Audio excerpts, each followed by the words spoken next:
I wanted to check out more sites today in Microsoft Flight Simulator. By the way, I checked something out and I was curious as to whether these cloud patterns were in real time or just, like a decorative texture, and no, they're real. Now, there might be a 1-day lag on this, I'm not sure, but yeah, they're real. Because I went to some weather websites and checked out their Doppler and radar and satellite imagery, and yeah, it lined up. I was specifically interested in this right here. Pretty amazing. So when well, first I dropped out of high school when I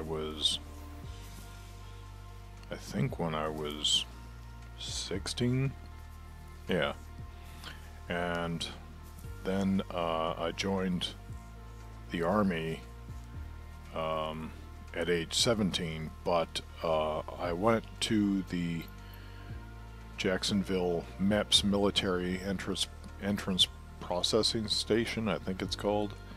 I think it's right about here.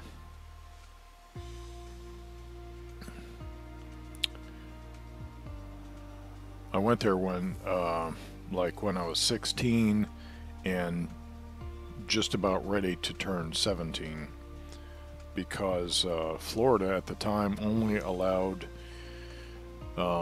like 7 high school dropouts to join the Army each month.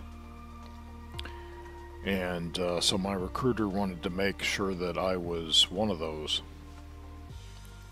Wow, look at these planes.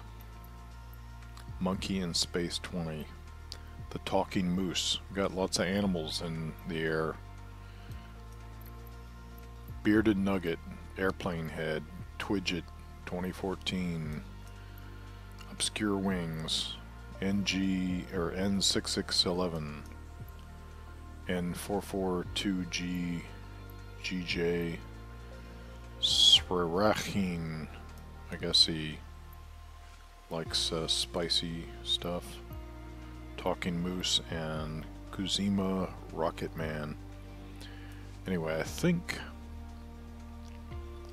let me check out the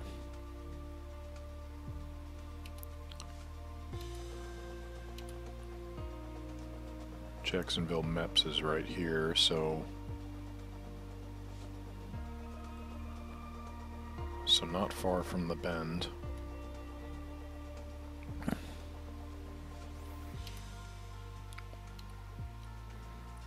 And I think this is the bend here, so I'm thinking if I start here and then put this rival and get Z controller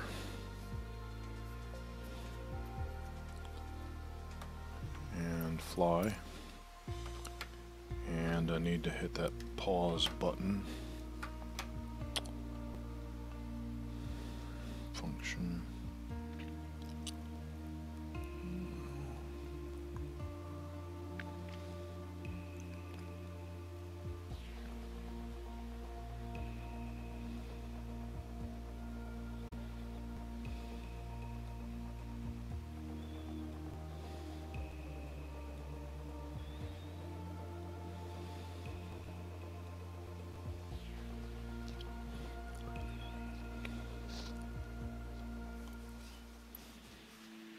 So while I wouldn't advocate dropping out of high school, it worked out in the end for me. Of course, I don't know how my life might have been better if I had actually finished high school, but I think it would have been pure suffering if I remained in high school. So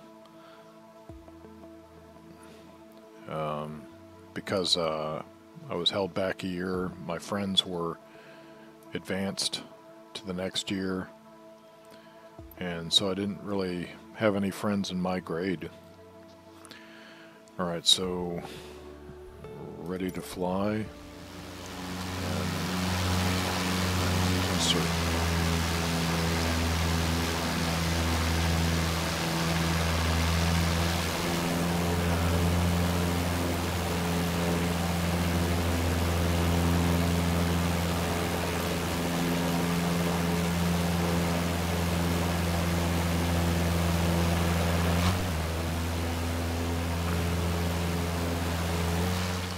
Here's the bend.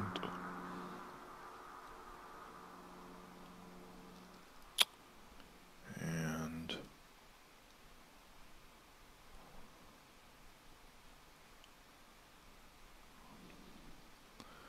let's see, so there's a, looks like an inlet, is that what that's called? And maybe not. And a road going right there. So let's see if I can match that up on Google Maps. There's the road and Army recruiting. So the maps is almost like due south from this intersection.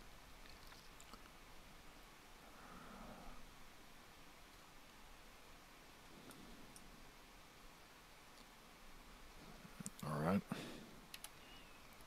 Or due north. I said south. What happened? Oh, nothing. Alright. So now I think I'm headed this way. And there it is. Whoops. So, yeah, the buses would pull up. Now, I'm not sure this is the same place. This may be a new MEPS than the one I went to, or not. I'm not sure. I don't know Jacksonville that well. I visited the MEPS there in the 80s, and then again after 2001. So, or after 9/11, should I say. So, I don't know. But, yeah, the buses would drop you off, and then I think they'd put you in a kind of a loose formation, and then you'd go in and you know, have your medical exams and dental exams, or did that happen at reception? I think dental exams happened at reception in Fort Jackson. Okay, so this is the military entrance processing station, I think it's called, in Jacksonville. And that's a Chase Bank there. Alright, so now, isn't there a way to change my location from here? Travel to... So now I want to go to Fort Jackson, because that's where I did basic. Fort Jackson, South Carolina. Travel to... No, that's not going to help me. Nav log, fuel, AI control, checklist, camera, ATC. I guess I've got to go back out to the world map.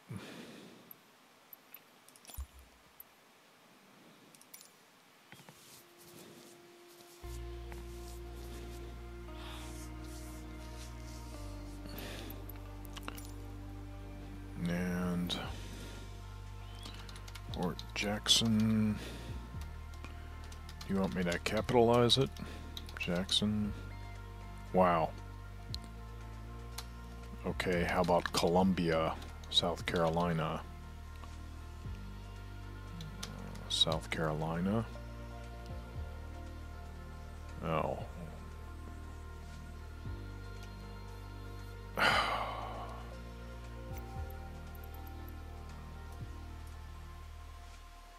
Charlotte is North Carolina, right?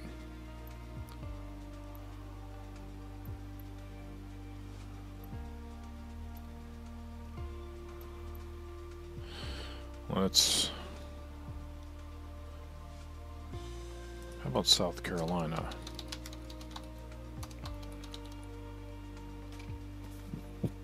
You know, this could be more helpful. I don't know if I'm not using it correctly, but this search feature could be a lot more helpful. Now, I know I can put in latitude and longitude, but I don't know the latitude and longitude of Fort Jackson, so I guess I need to look it up.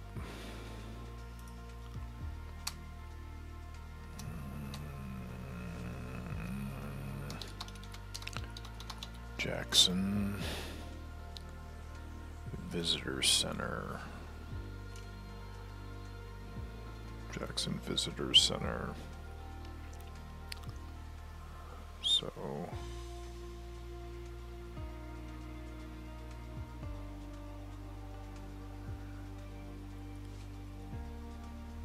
where's the nearest airfield? Hilton Field? Is that an airfield? Looks like it might be. No, that's a parking lot. But this does look like some kind of field. Not sure. Maybe they take off from with helicopters there, and is that not an airstrip? I'm not sure. Kind of looks like it kind of bends right there. Let's try Hilton Field, see if it recognizes that. Come on.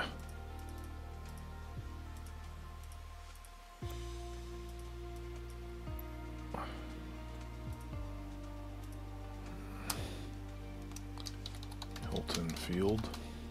Nope. Guess I was clicking in the wrong space. South Carolina. Carolina. Search. No. How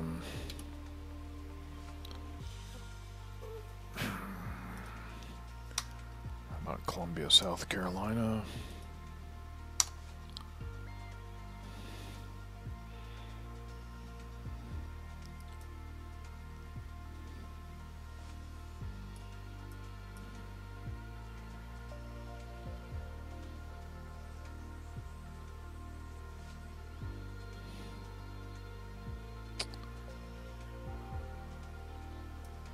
Give me an airport.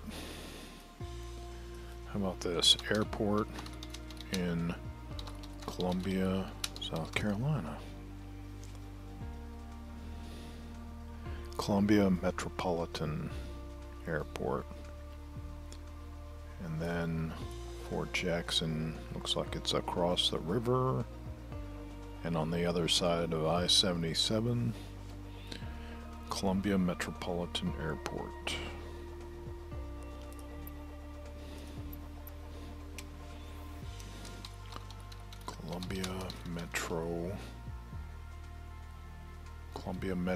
Columbia. No, Politan. Oh boy.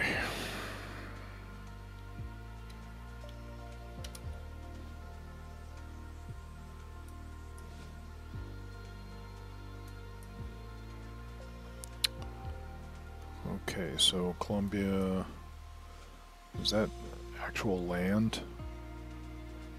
Shoals.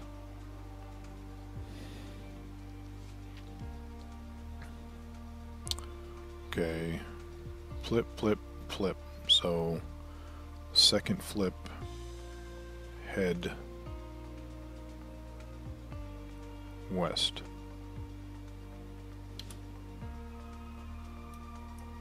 So right here and head west. How far west?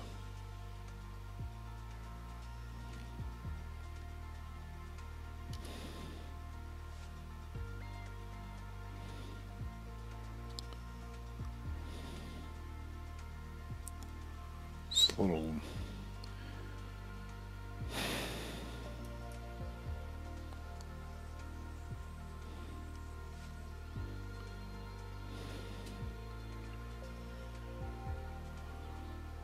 Jim Hamilton Owens Airport.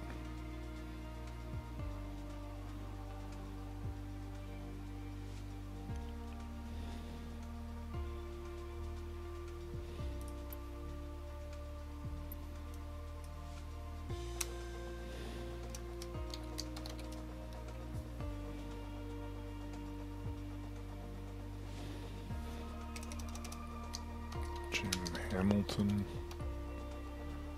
There we go. Alright, and that is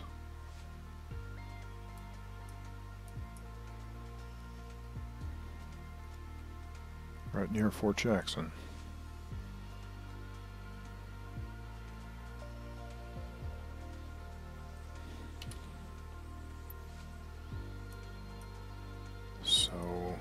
I'll start here.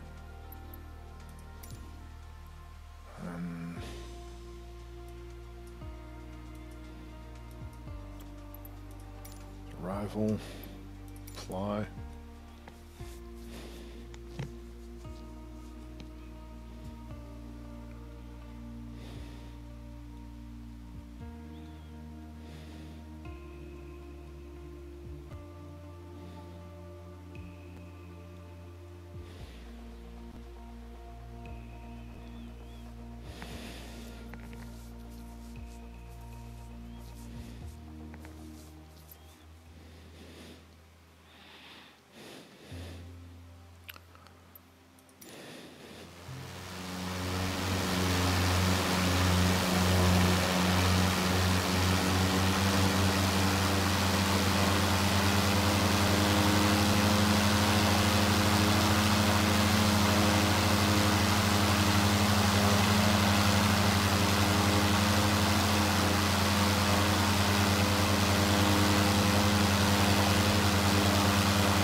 Approach Robin Alpha Sierra X-Ray Golf Sierra. Request clearance to transition Charlie airspace. Robin Alpha Sierra X-Ray Golf Sierra Shaw approach. Cleared through the Charlie airspace. Hope that plane doesn't crash now. Looks like it's gonna crash. Cleared through Charlie airspace Robin X-Ray Golf Sierra. What happens if it crashes? Do I Robin X-Ray Golf Sierra, you are leaving my airspace. Resume on navigation. Contact Columbia approach on 124.15. Okay, so where's the... Going to 124.15 Robin X-Ray Golf Sierra. Is this the entrance to Fort Jackson? Columbia approach Robin Alpha Sierra X-Ray Golf Sierra 2,300 feet. Robin Alpha Sierra X-Ray Golf Sierra Columbia approach continue as planned. Altimeter 29.87. So this looks like Fort Jackson. Columbia approach Robin Alpha Sierra X-Ray Golf Sierra. Request clearance to transition Charlie airspace. Robin Alpha Sierra X-Ray Golf Sierra Columbia approach. Cleared through the Charlie airspace. Cleared through Charlie airspace Robin X-Ray Golf Sierra. Robin X-Ray Golf Sierra, you are leaving my airspace. Resume on navigation. Contact Shaw approach on 125.4. 8.4 for Robin X-Ray Golf Sierra. And I Shaw believe... approach Robin Alpha Sierra X-Ray Golf Sierra 2,500 feet. Okay, now... Robin Alpha Sierra X-Ray Golf Sierra Shaw approach continue as planned. Altimeter 29.87. Robin X-Ray Golf Sierra con... Okay, let's do something about that.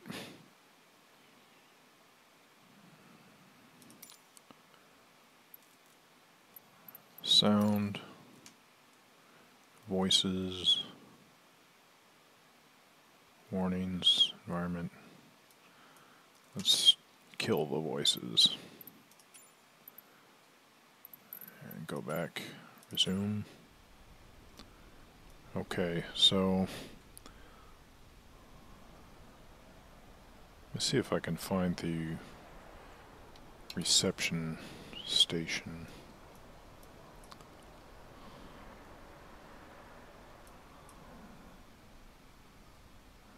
That that kind of looks like it. U.S. Army retention. Fort Jackson maps. Okay, so where's this? No. It says Bravo Company.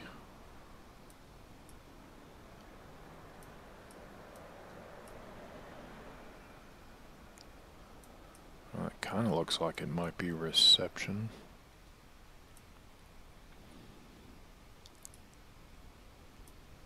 Fort Jackson reception.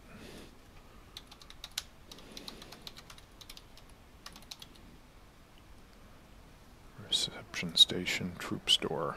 Ah, okay. Yeah. That Midlands Technical College?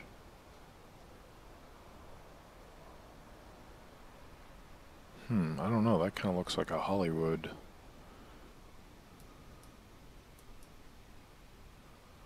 It's not that. Anyway, so this is where I went for basic in the Army. And getting back to the game, I am pretty sure that these trees, I don't think were here.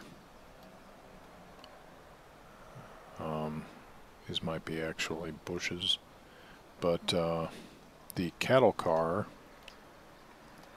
it's too, I need to reduce the speed, I think. There, let me just look. There. So the cattle car dropped us off right here. And then, I think there's a road right here somewhere. It may have actually driven up on this sidewalk because they would drive vehicles on these really wide sidewalks. And then we had to take our, random filled duffel bags of gear that we got at reception and then dump them in a pile. And anyway, I was formed up in a platoon down here, and drill sergeants were dropping people for push-ups. And oh yeah, I think my aircraft just crashed. And yeah, but so we would enter through that doorway. Pretty sure. I don't remember there being a door right here though. And the roof on this building, I believe, was flat, not. And my room was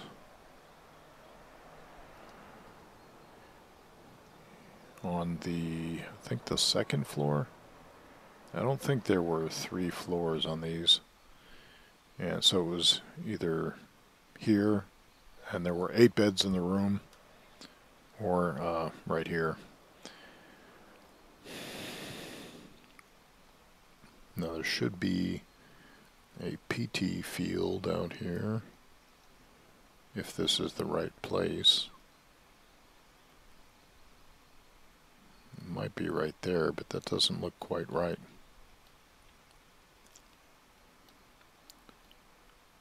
See if I can look around. And I don't think it was any of these because, oh, you know what? It might have been.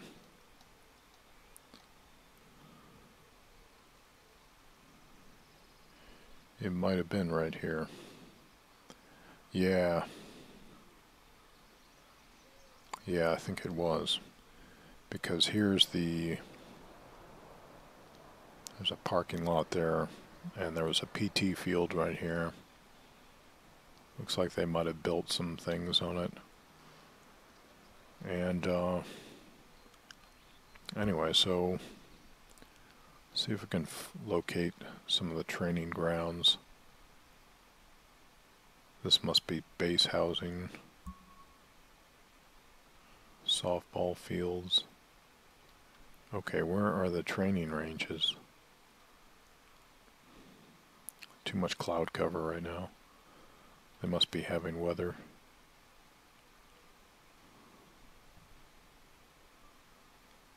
Yeah, none of this.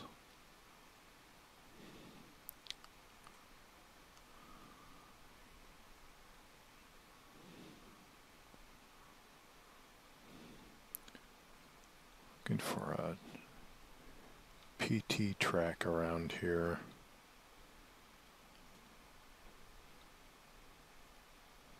I wonder if Victory Tower is modeled.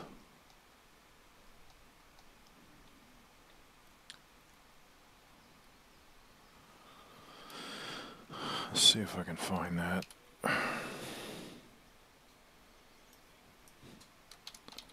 Victory Tower.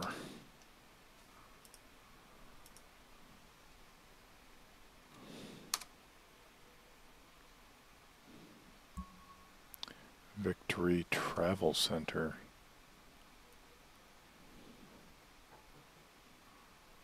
No.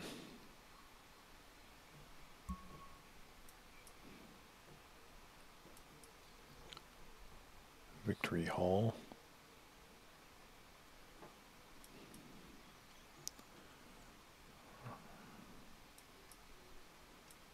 Ah, okay, the ranges are to the east.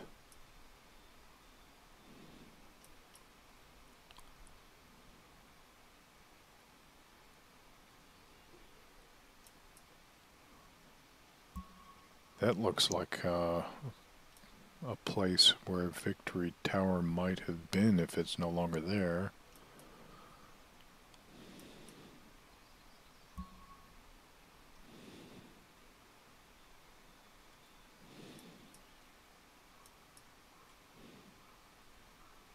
So we used to have to march on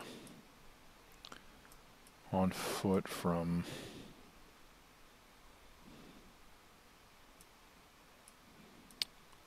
it says Columbia. Right, I went too far. From the barracks here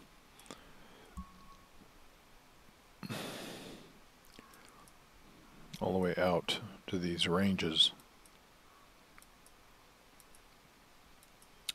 And it was once in a blue moon we got to ride in a vehicle like in the back of a deuce and a half, and when we did it felt like going the speed of light because we'd gotten so accustomed to the slow travel of walking there ourselves.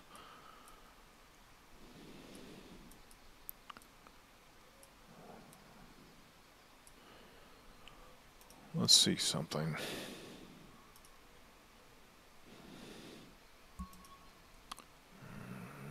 This is Google, isn't it? Where is Victory Tower on Fort Jackson?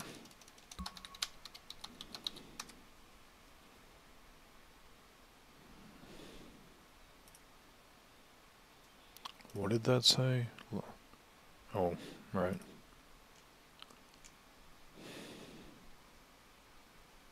So it's off Jenkins Road. Wow, looks like they've really built it up. Looks like it has a roof now. Okay, so I gotta find Dixie Road, Jenkins Road. Wish I can, yeah, zoom out. Oh, there we go. It's that quad looking thing just west of that quad.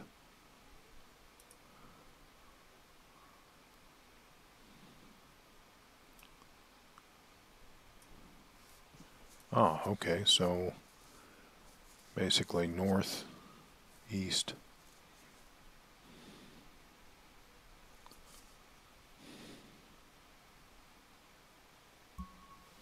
Okay.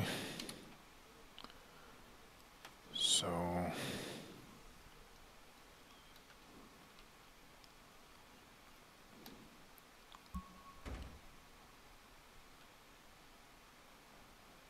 I thought I just heard a gunshot.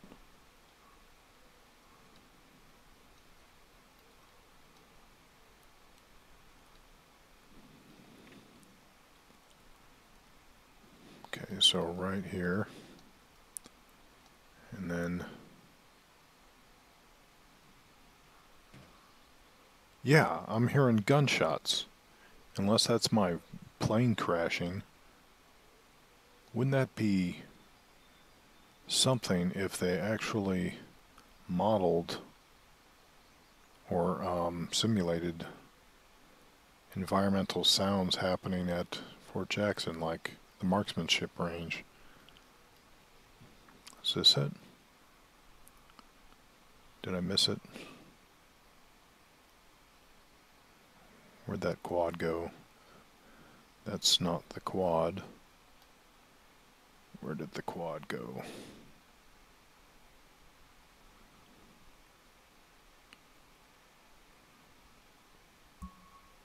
There it is.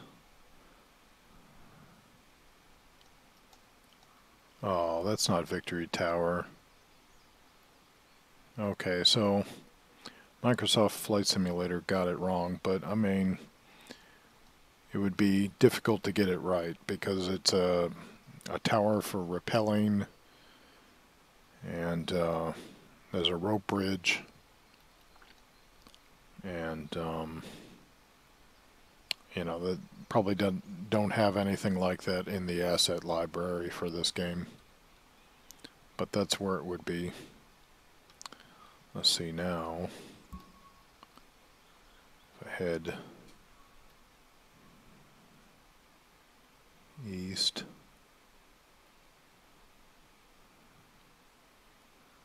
So yeah, you've got some basic, like here they would fire at paper targets, and you didn't have to engage long range because the paper targets would have small silhouettes in it simulating a distant 300-meter target.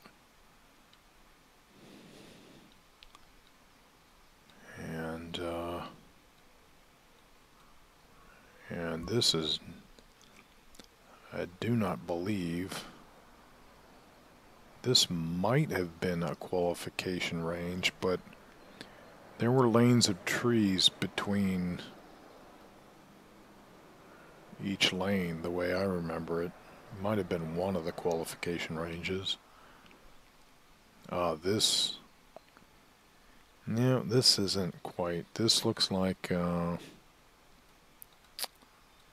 not sure about that one. This looks like the qualification ranges I remember.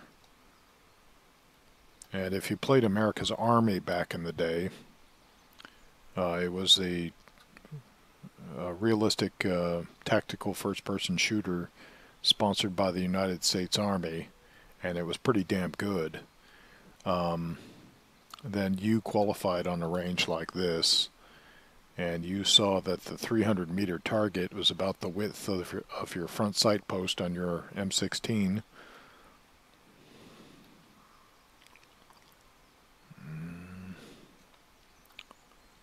And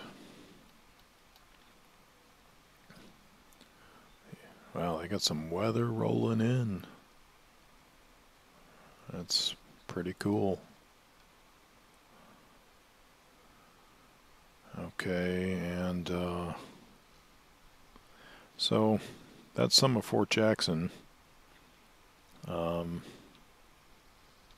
me see if I can find the PX. Where are we right now? This is still Fort Jackson, right?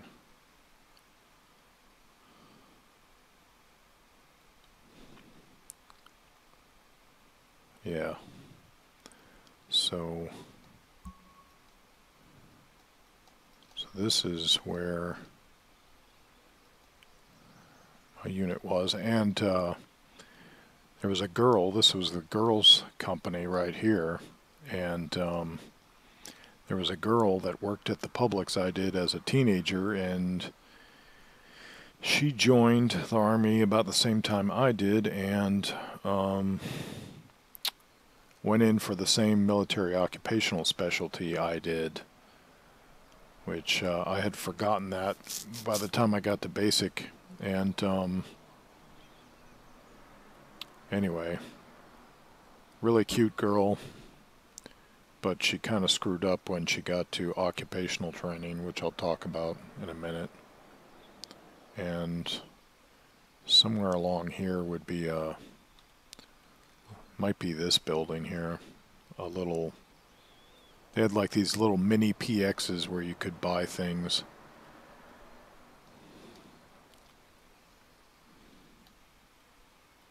And I think this way there was an enlisted man's club. Like I went this way, might have checked out some trees on, I had a weekend pass, one, not even the full weekend really, a day pass I guess you'd call it. I think out here was an enlisted man's club.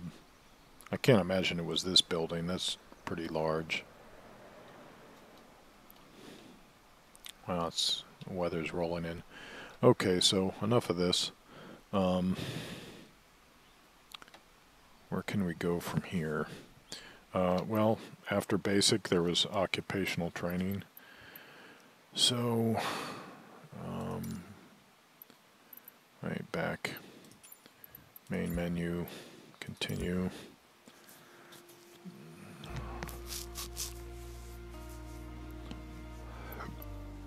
World map.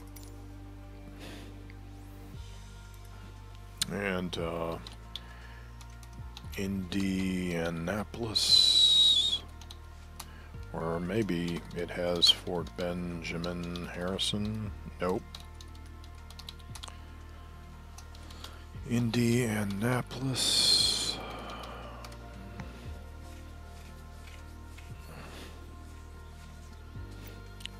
Indianapolis International.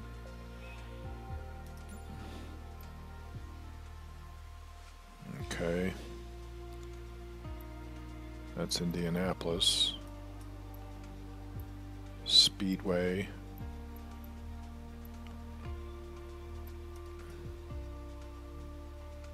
What is this? N310.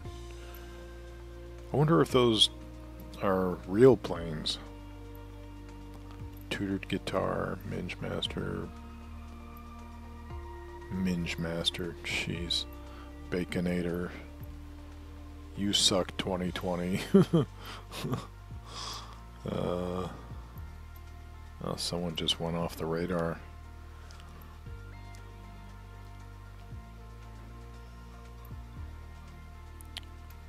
Speedway. Okay, so I need to find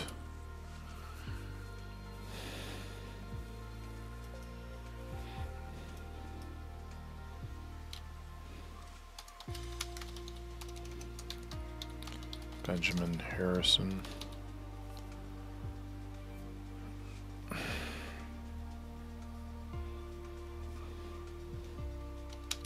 Indiana.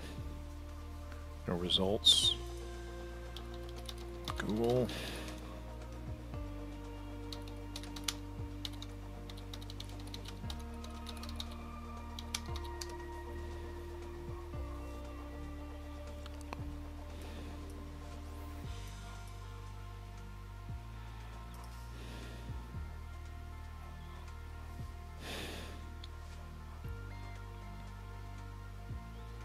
So they just call it Fort Harrison now?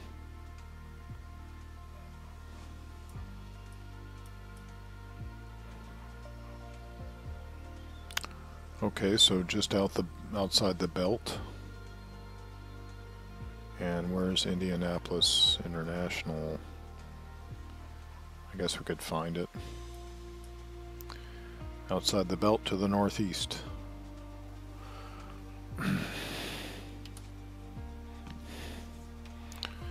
So, set as departure. Set as arrival. Fly.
This may not be so easy to find.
That's Indianapolis, so Mount Comfort, this Metropolitan.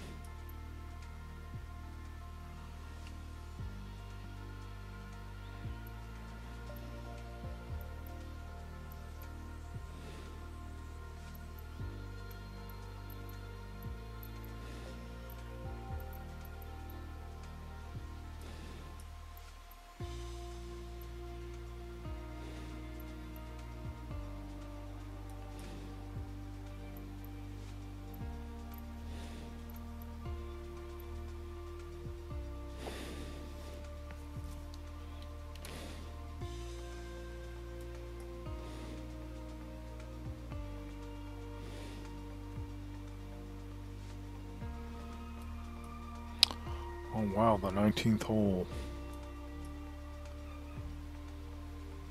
Oh, this must be where we had a FTX. Indianapolis MEPS.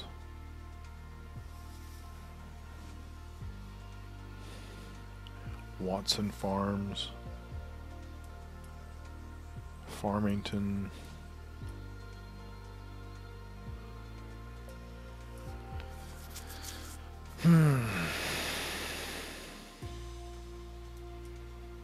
Castleton, water. Now that could help.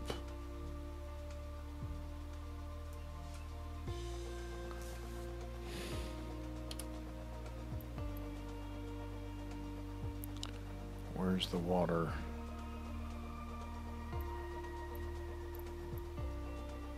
Indianapolis.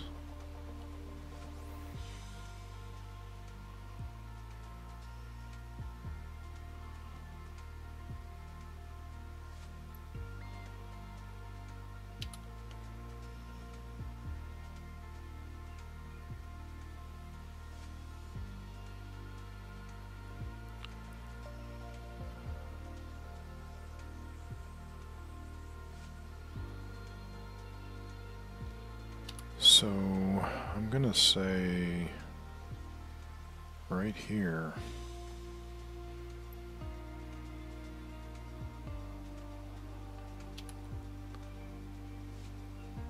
There's Mount Comfort, yeah, okay, so Mount Comfort's here, and the water is right there, so set departure here, and arrival, and fly.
Speed.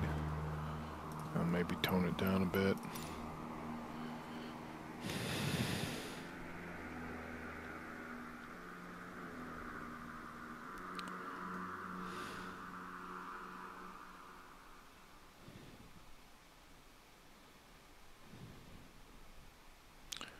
This, I think I did a PT test on this track.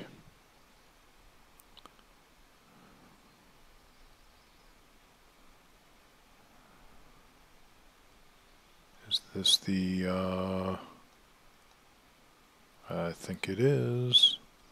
And this looks like it might be Alpha 2-1.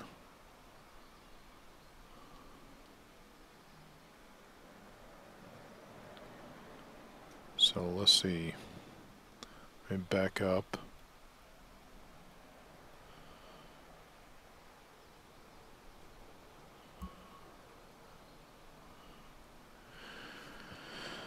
And are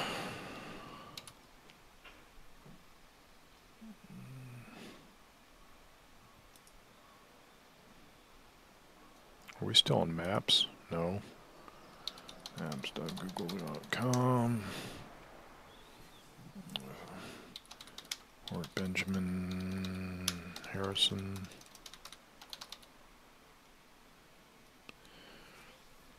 Or Benjamin Harrison.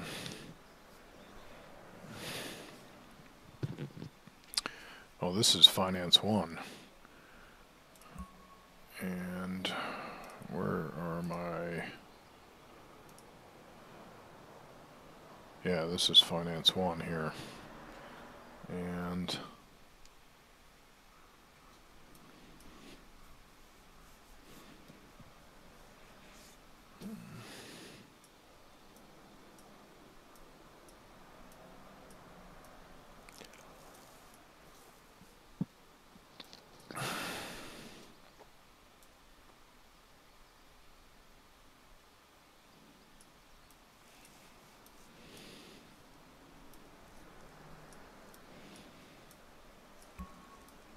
looks pretty small.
There should be a...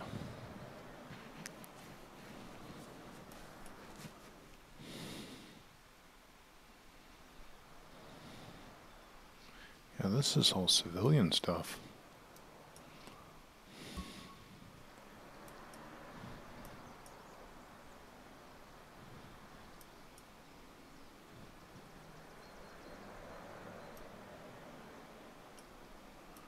Oh, okay. Now we're getting somewhere. This is the 19th hole. And...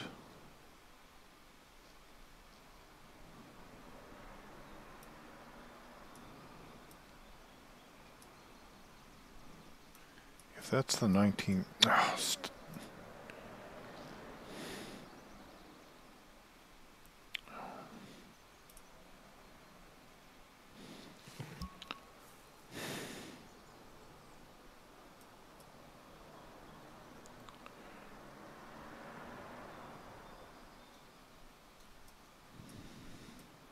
see, this is a fort that I think they opened up to the public. And I think a lot of these buildings are now being used for civilian purposes. Kind of makes it hard to... but this was a... I think it's right here. This was a club called the 19th Hole, which I think that's probably pretty common for places to eat next to golf courses. But I should be seeing some large buildings, large barracks buildings.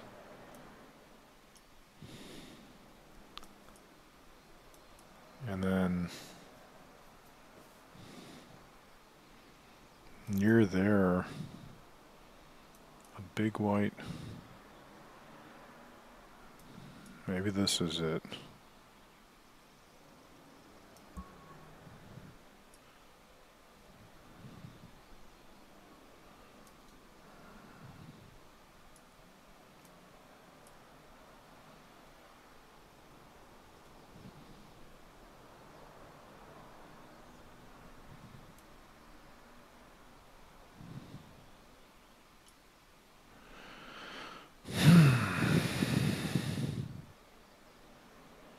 I think I did a PT test here.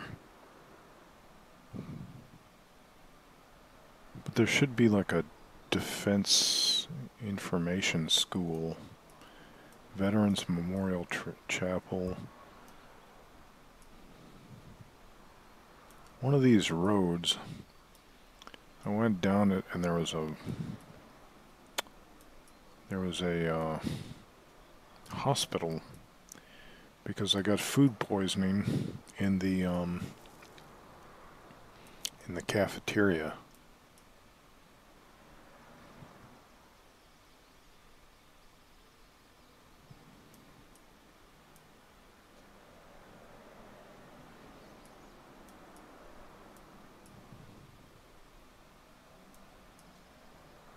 Commissary. But a lot of this just doesn't look familiar to me now.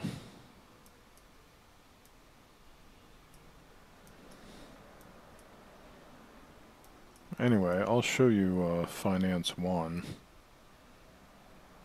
I remember hearing about this place, Day Early Learning. And there was a theater I used to go to.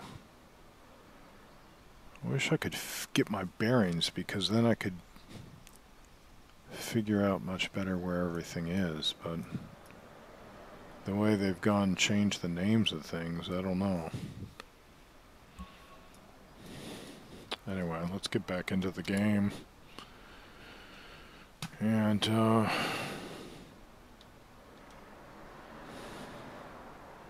I want to think that this was the defense school, but it says that this was the YMCA, so that doesn't make sense. And it was a big white building. And that looks like storage, so I don't think it was that. Looks like it has a collapsed roof. Anyway, so Finance 1 is over here, or at least what used to be Finance 1. And had to do police call here, and I was told that this building was like second largest defense building compared to the Pentagon or something. And we're over here, and it was in Indiana, and it was winter time, and the girl who was with me, as we're picking up cigarette butts and trash, she started complaining that she couldn't feel her feet anymore. So then I had to like help her walk all of this and all of this distance. I don't remember if we had to go around these loading docks or not. All the way around the building here. And this building is so large that it has like go-karts in the hallways to drive around it. And this was on the weekend. And we just managed to catch a gentleman locking up the front door to this whole flippin' building. And told him the situation, so then he let us in. And then I think some paramedics or something came to check out her feet. Anyway, under her combat boots, she was wearing nothing but pantyhose. Stupid. And that's why her feet were so damn cold. So I was a little pissed off about that. I mean, that was like females in the Army being stupid. Now, I've heard of putting pantyhose over your socks, I think, to prevent blisters, but she didn't have any socks on. It was just pantyhose inside combat boots. For what purpose? Like, no one's going to see her feet. Well, I did. Not that I was interested, because I really didn't find her that appealing. But, yeah. So you got these courtyards. Okay, so enough of Fort Ben. Somewhere there's... Is it right here? This might be it. Is it right here? There's a tank. They had a tank to welcome people. Not sure if this is right here. Because this is a pretty good sized ground here. And it looks familiar.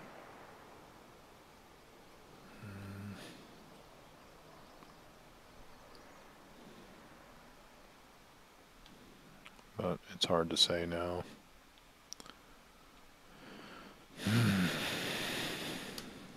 Alright, where to next? So from occupational training, or AIT, Advanced Individual Training, I went to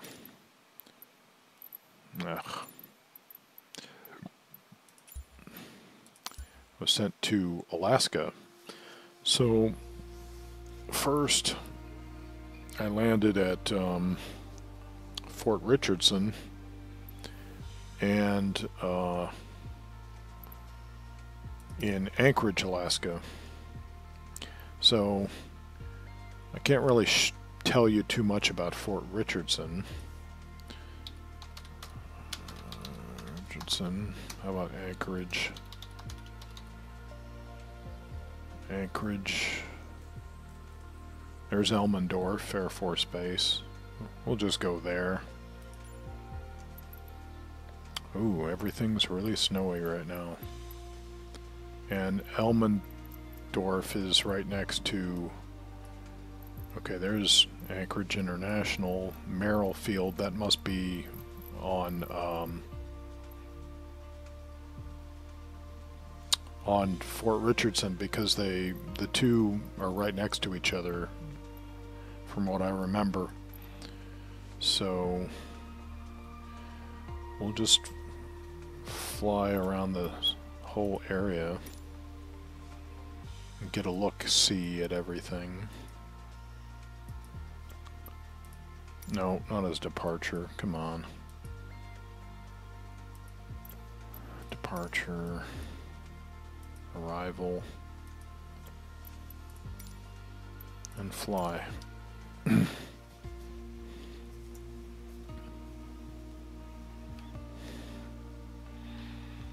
Because I wasn't really there long enough to get to know the place.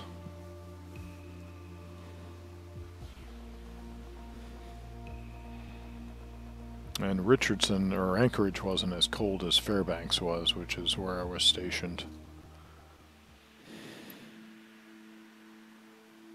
Oh, lots of clouds. Ready to fly.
coming north.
Oh no.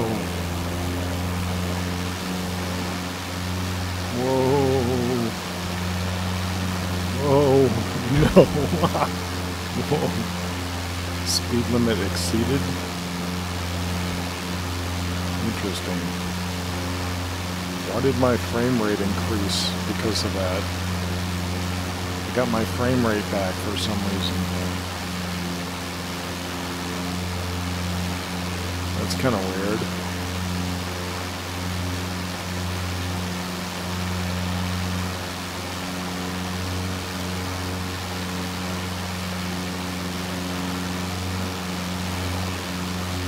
Oh yeah, this is Anchorage. I remember this. Oh, there goes my frame rate again.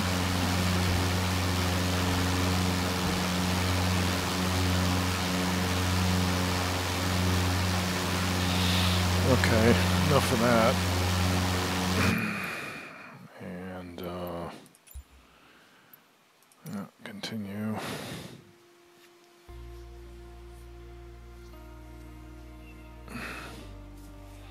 So we'll go to Fairbanks International because that's where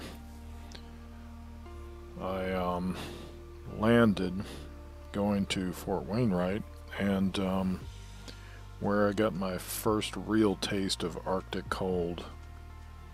When the sliding glass doors opened at the terminal at Fairbanks International, the cold air rolled in and it felt like death. Because I got there in either late January or early February, I believe. Let's see, Fairbanks International, no. Fairbanks, Chena Marina, Fairbanks International. I guess I have to put INTL. Lots of cloud cover. Zoom to details. What's that mean? Oh, pfft. That didn't help that much. Ladd Army Airfield. So there's I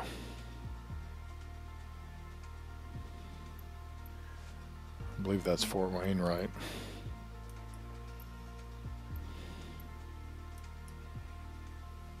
But and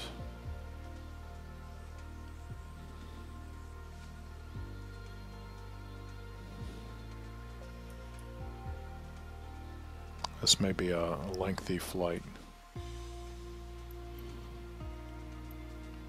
I gotta find North Pole.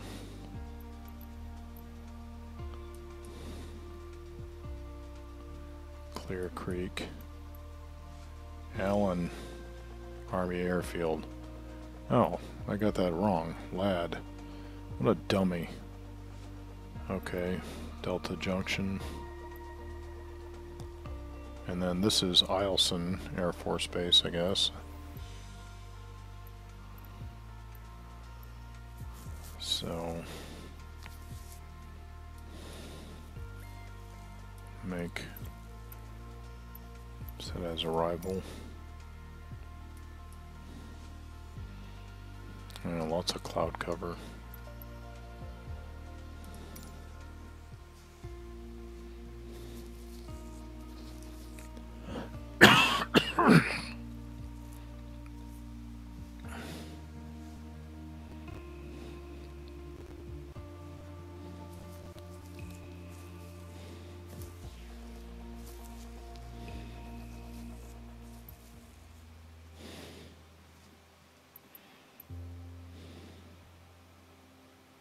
Can I change the altitude?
So Fairbanks International,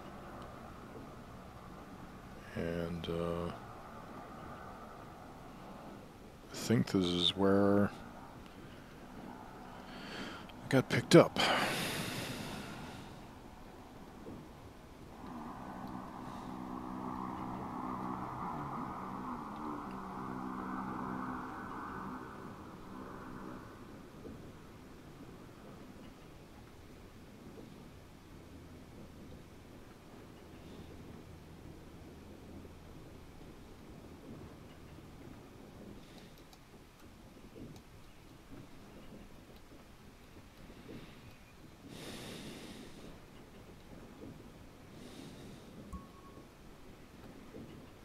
So yeah, and then I think the road wound along here.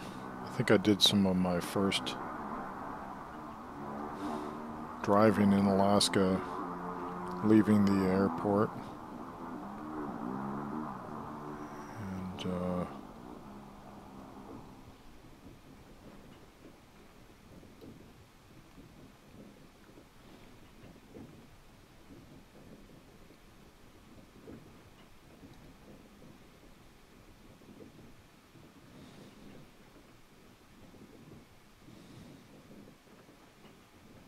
And here we go.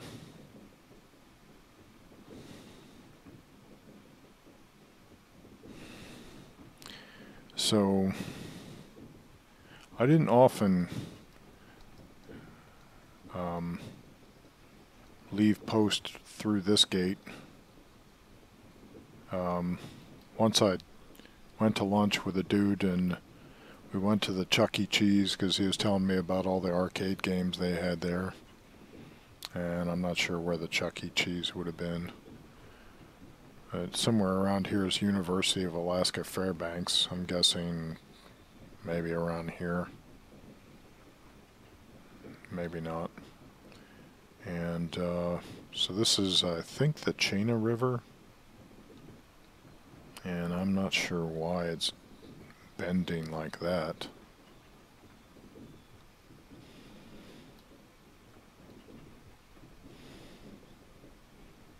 It's kind of odd. So here's Fort Wainwright. I don't remember these being here. They might have been.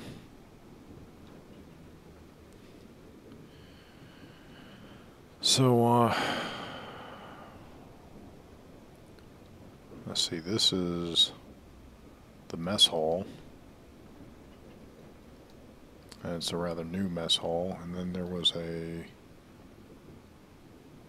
another, this is, I think, the old mess hall, which they didn't even bother to model it.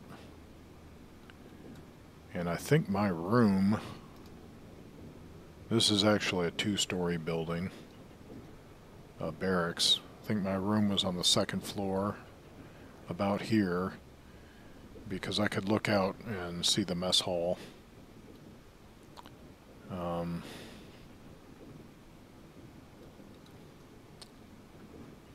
But then eventually, I'm not sure what that, I'm guessing that, well, I don't remember that building being there. That looks like a nice brigade headquarters or something. It may have added those later. And, well, this building was Milpo, the military personnel center. So one of these, my guess is this building later became, and it's also, was also 2 stories, became my room after I moved out of, see, I was in the 222nd Aviation's barracks at first, all by myself away from my unit, and then they remodeled our barracks, and then I moved in, and then my room was second floor about here, right over the boiler room or the hot water tanks or something, because the tiles of my floor would always be warm to the touch on my feet. So even though it was Alaska and negative 20 degrees outside, I would have to have my window open to let the heat out of my room. It was that warm. I always seem to wind up in hot places, hot rooms and buildings to live in. And across the way, see, there's no hangars here. Well, this hangar is supposed to have burned down, so I'm not sure if it's there anymore. But then there was another hangar here. There's no hangars. That's really weird. Maybe, well, they modeled all these other buildings. So what's the problem? Maybe they're just not there anymore. Like, wait a second. That looks like a hangar right there. And then that looks like another hangar.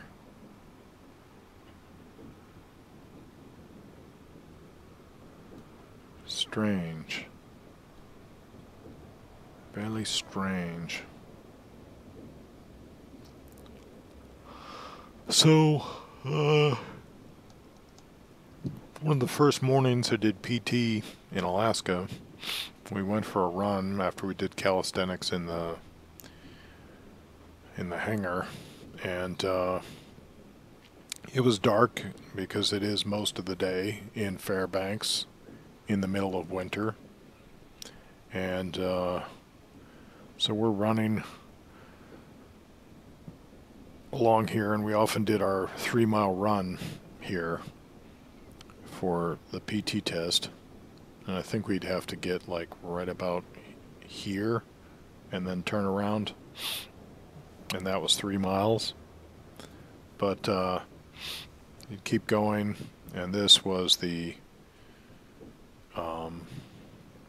golf course, and that's a guard shack there. I've slept in that building, but you can't really tell here. And these, there's raised earth around here, and these are all like ammo and weapon dumps. These should be like storage unit looking things, but maybe they remodeled them and put buildings there. I don't know. So you'd often have to guard this place, do guard duty out here. And there's another guard point, I think somewhere up here. And strange that there's no snow on the ground right now. What is this? Oh wait, like an idiot. This isn't winter. So yeah, there's probably no snow on the ground right now in Fairbanks. So,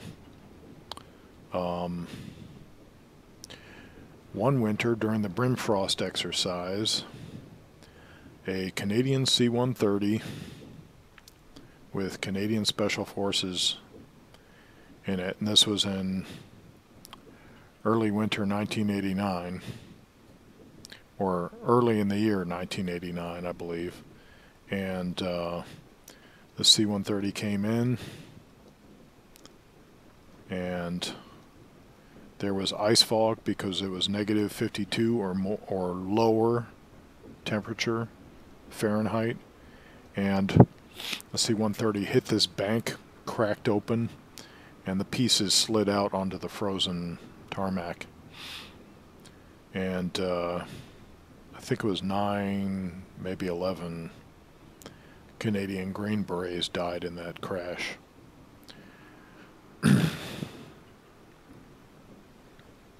So we'd have to run this airfield, and the first time I did the PT run on the other side of the airfield here, we're running, and dudes are, and I'm wearing my balaclava, and I've got the lower part of the balaclava, it's like a ski mask, over my nose. And the vapors, if you've been wearing masks because of coronavirus, you might have found out that your vapors are now getting in your eyes. Your breath is now getting in your eyes. And if you have glasses, you're fogging up your glasses because you're wearing a mask.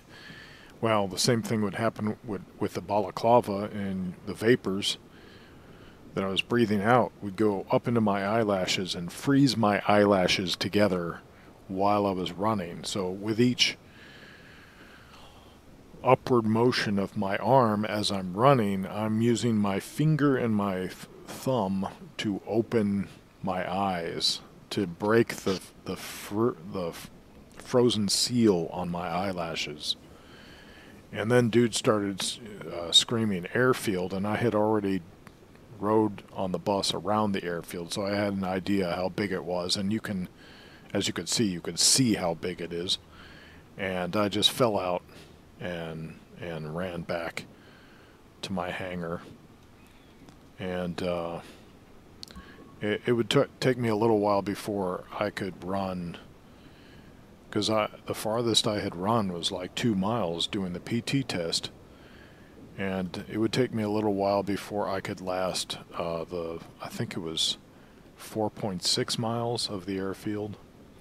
Anyway, so we'd run and run and run, And to quote an old friend of mine who joined the Marines, and one day there was like a mandatory "you will have fun" event right here. Wasn't really into those. And look, this building's not modeled. So you'd run and run, and somewhere here was Hangar 1 and the... I don't know, it seems like there's some buildings missing, man. Like, I think this is headquarters, but it looks like a hangar here. Might be a hangar. This might, in fact, be the hangar where they had the funeral service for the Canadian Green Berets, and then they took their bodies out in flat, look like aluminum caskets, out to another Canadian C-130 to bring them home. That kind of sucked. And somewhere around here is the general's house. Might be this one right here. At least the general at the time, I thought, lived there. So, and I think there was some base housing in this direction.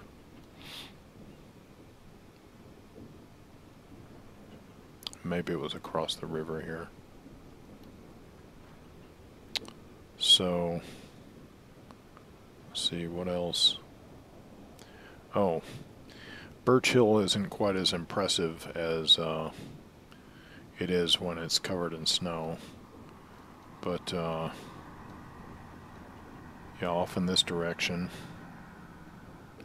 This is Birch Hill, and some soldiers worked at the, like, ski resort or ski lodge or whatever that was here. And I never went there because I frankly could not ski. But I think we went up here once for an exercise, which it was kind of just an administrational exercise. We had to set up a tent, and then a computer would tell us like what was happening, and then you'd have to perform some administrational functions to react. Don't really know too much about this place. There is a little town called Livengood. I wonder if I could find the I wonder if the Alaskan pipeline is near here.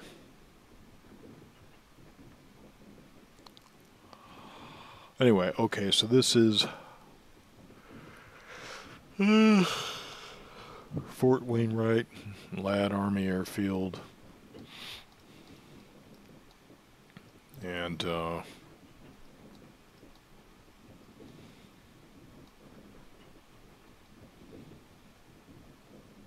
Birch Hill.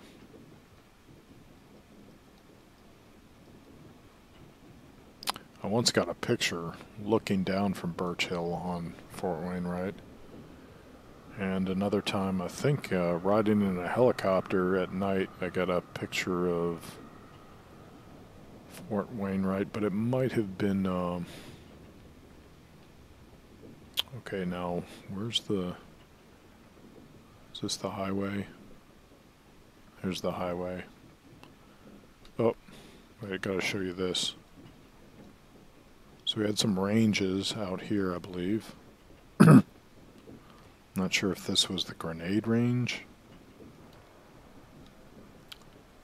but not sure. This might have been an M203 range. And this looks like the marksmanship range. And in the low light of Alaska,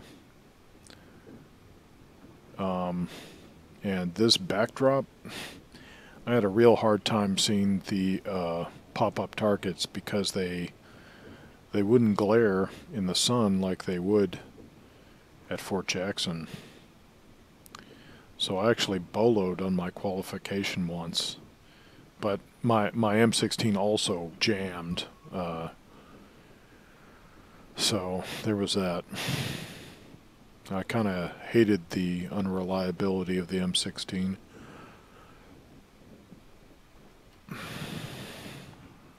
And yes, we did clean our rifles. I don't know if I had a bad extractor or what. So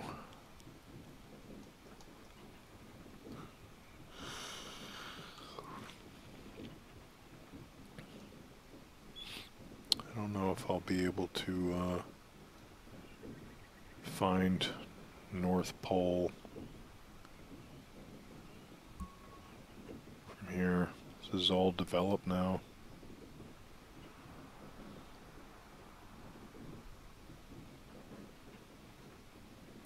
But we used a convoy from Fort Wainwright to Delta Junction.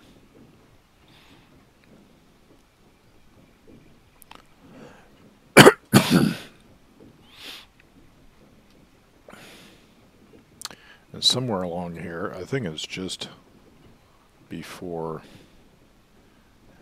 Eielson Air Force Base.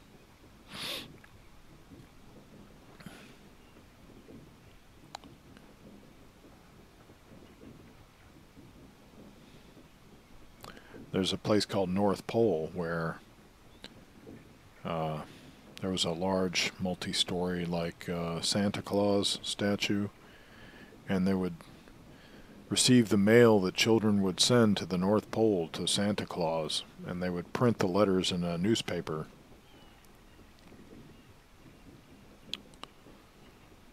And probably should be flying this actually, but it's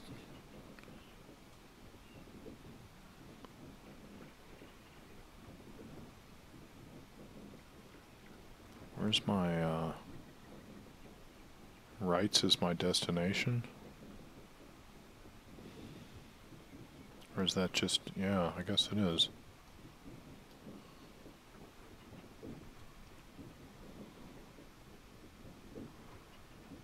That can't be Wrights. Ha ha ha. I don't think this is my... Yeah, these are just points of interest. This is not my... Where is it saying my destination is? Is it... I don't understand that directional marker at all.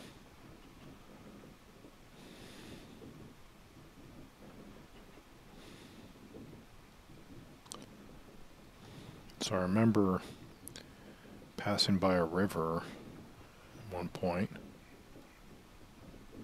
I think there's like levees out here.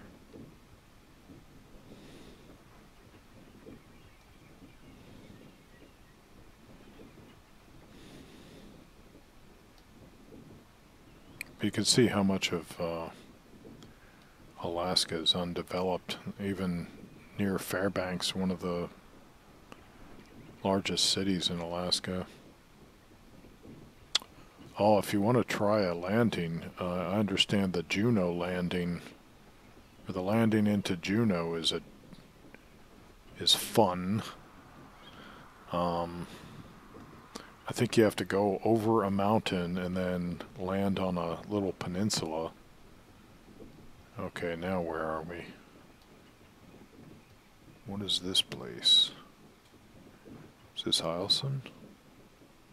This looks like Eielson. So, if this is Eielson,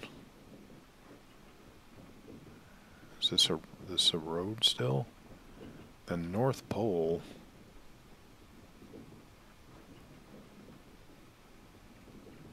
should be along here somewhere, close by, the way I remember it.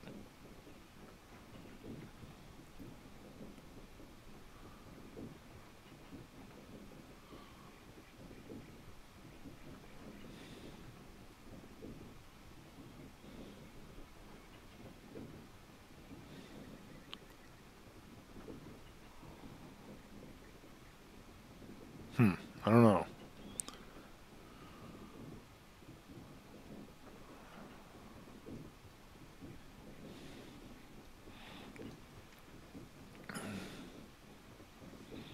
So, I should be able to figure out if this is Eielson just based on memory. What is all that? Is that post housing? That's messed up, whatever it is. What? Oh, you know what? I bet there was a cloud when they took the satellite imagery here, and this is the game's way of filling in the details. Ugh. So,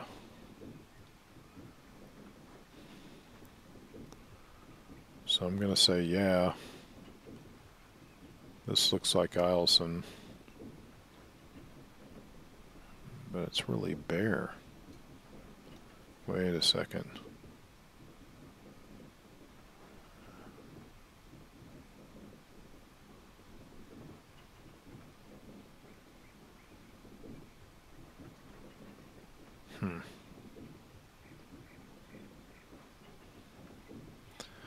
I think I slept in this building once, and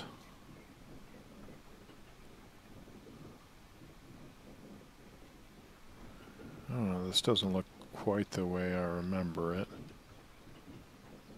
Unless they chop down a lot more of the trees. There should be a road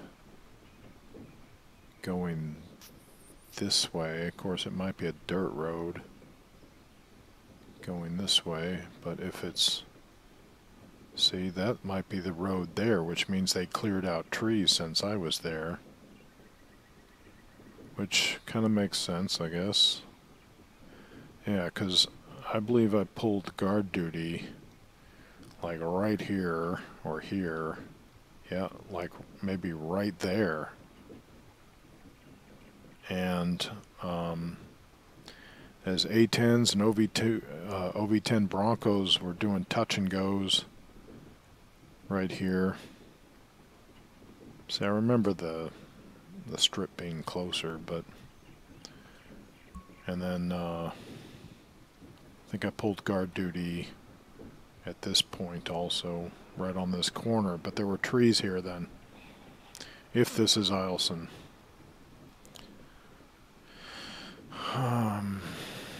But if this is Eielson, then I think Fort Greeley should be near here. Let me see. Okay, there's those little curlies. And curly. So let me check out Eielson Air Force Base.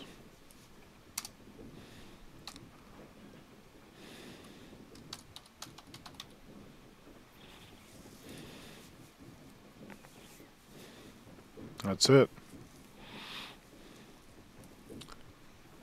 So I'm prepared to say, well, it looks like there might actually be a road there. In which case, yeah, in which case this is where I pulled guard duty, and this is another point where I pulled guard duty. And then we had some vehicles parked here. This was the building I slept in. And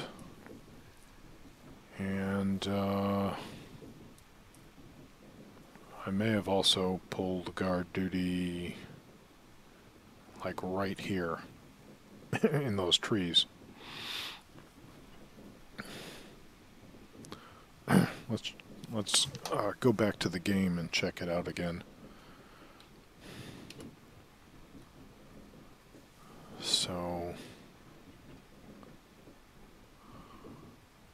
So yeah, okay, so this would be where I pulled guard duty, and they haven't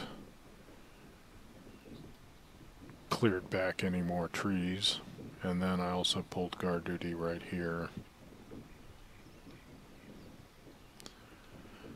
Alright, so where's North Pole in relation? Whoops. North Pole, Alaska. Well, first Fort Greely. AK. Oh, Fort Greely's to the... Oh, no. Really? Donnelly Dome is that close? I didn't know that. Okay, so where's Eielson? Allen Army Airfield.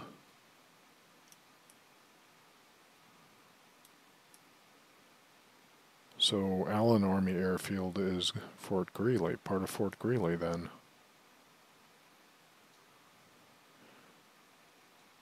49th Missile Defense Battalion. Big Delta. Oh, and there's Eielson.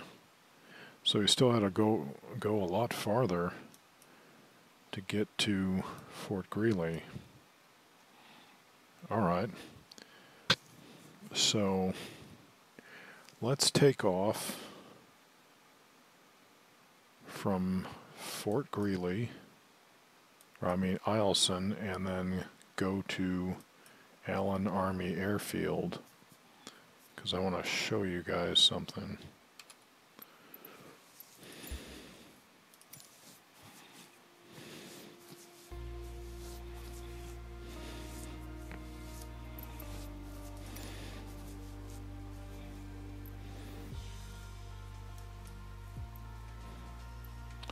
Okay, where's Eielson then? It's up here, right? Ramp 2.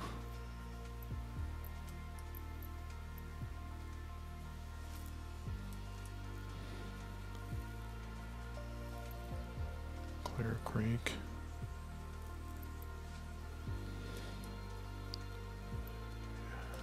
Is this Eielson? Chena Hot Springs.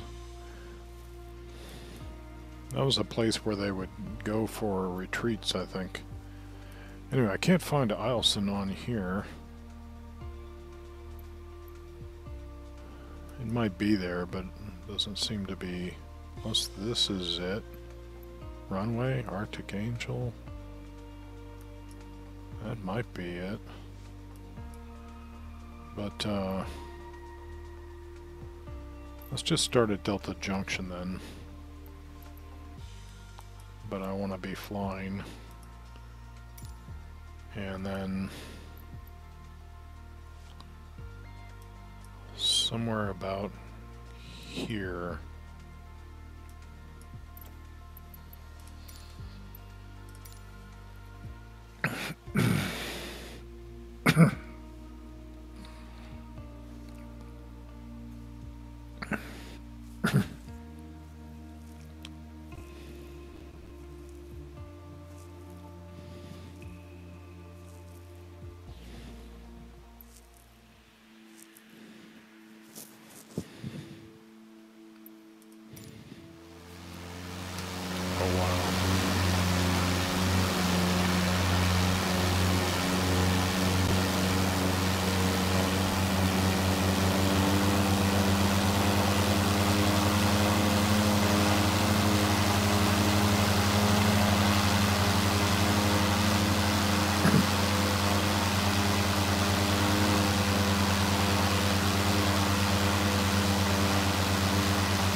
that thunderhead.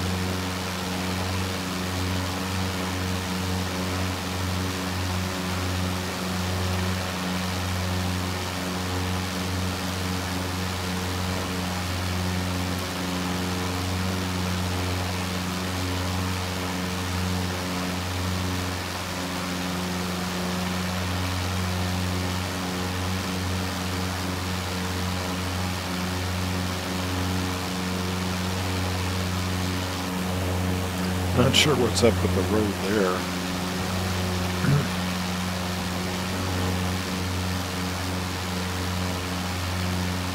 That's kind of crazy.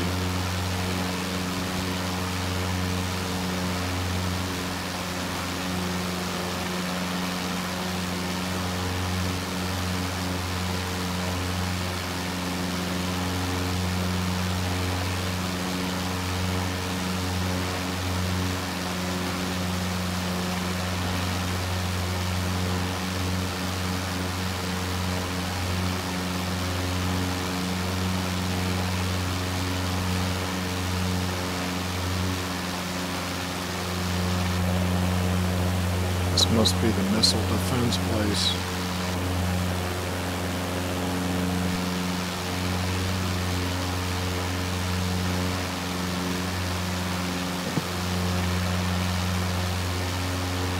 Oh look, it's raining in the distance.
Some frames back.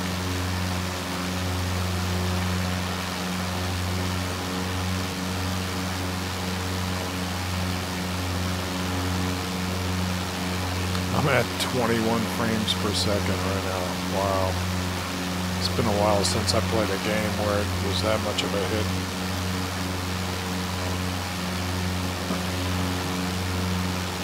Oh.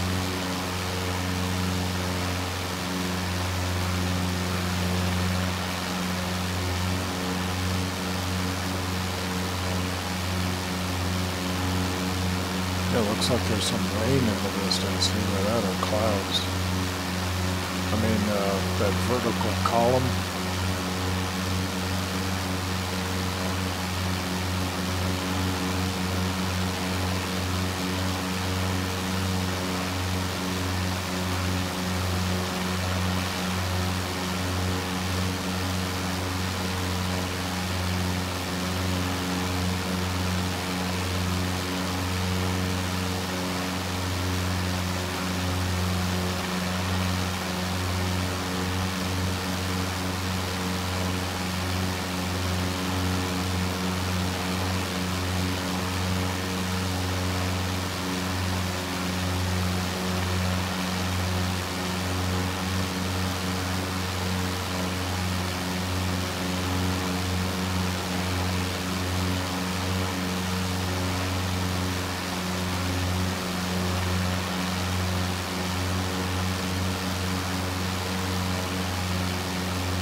So this is Donnelly Dome. And I guess there was a fire out here and it wasted lots of the trees. But when I was here, there were a lot of trees out here.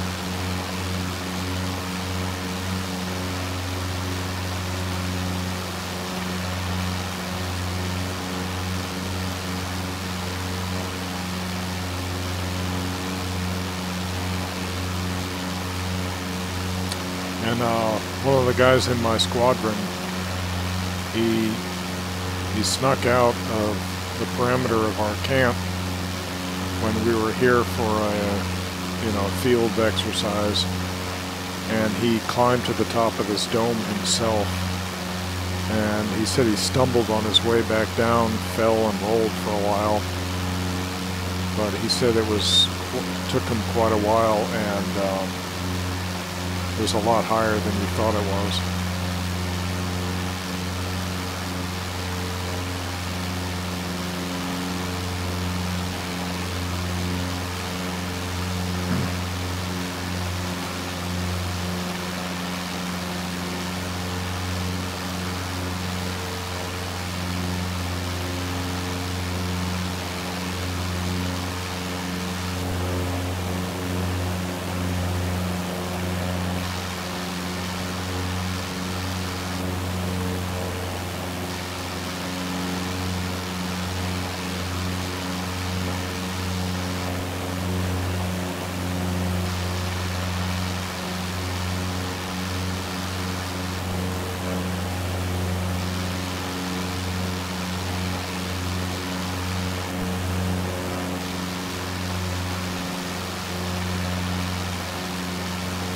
Take a look around the top.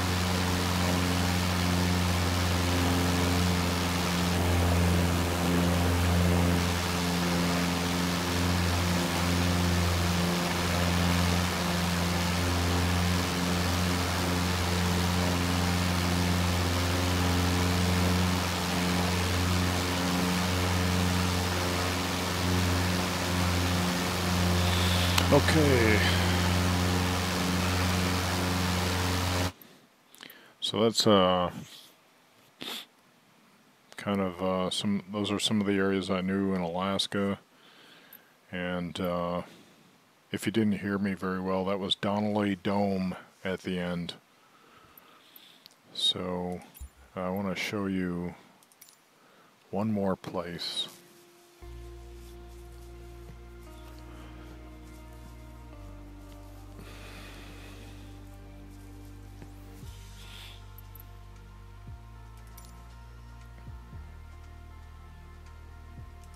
While I'm here, even though, well, I did land in Juneau once. Juneau International. So, look at who's this? Big Wheeler and King Crab B88. So I want to see where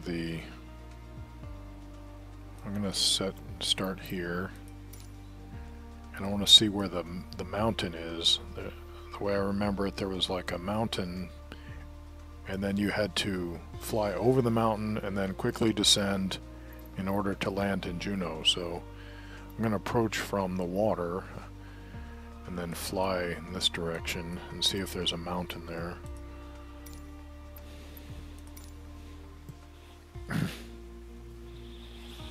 And then I've got one more place to show you guys.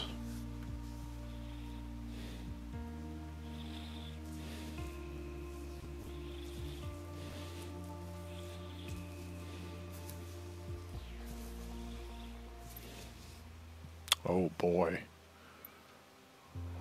What is this weather? I don't like this. I can't see anything. Oh my gosh.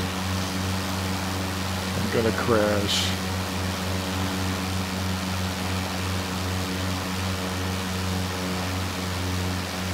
Why does it look like my altitude is actually going up?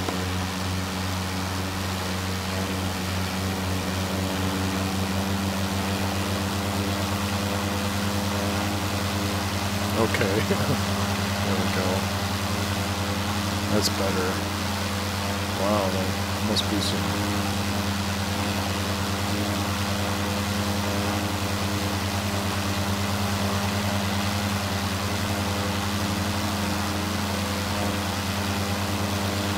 some rainy weather there right now, I guess.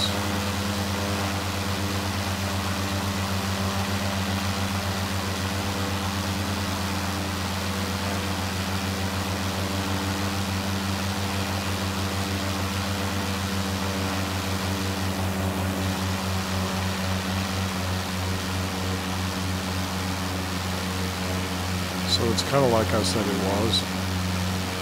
There's water right there. And a mountain before the landing strip.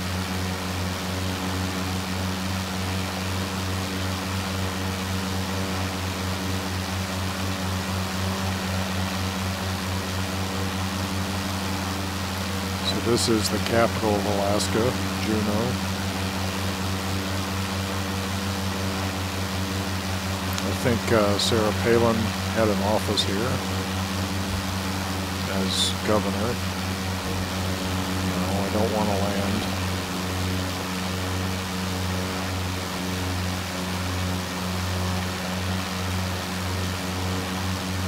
So maybe in a big jet it would have been difficult to land here, but in a small plane that doesn't look like it'd be too difficult.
Just beautiful.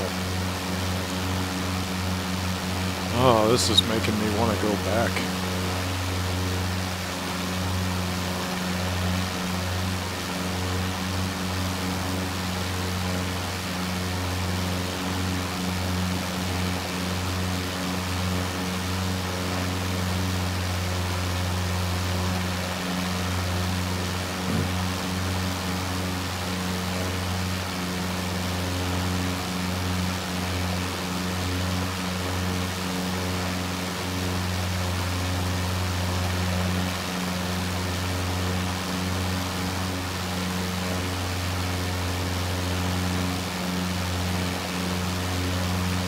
Wow, look at that.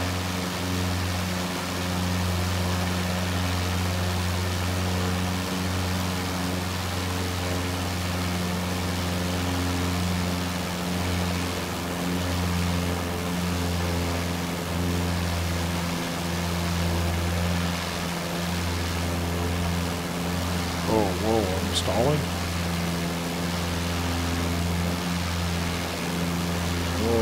Whoa, okay. All right.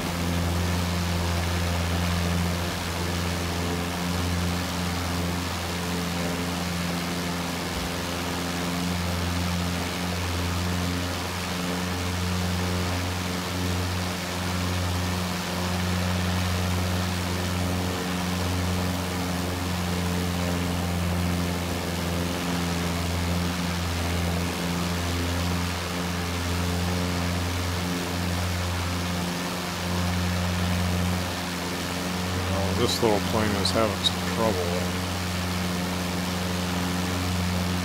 Maybe it's just the way I fly it.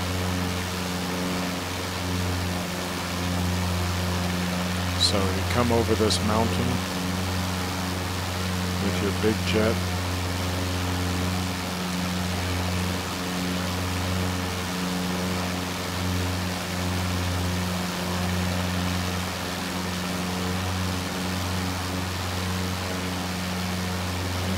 dip down.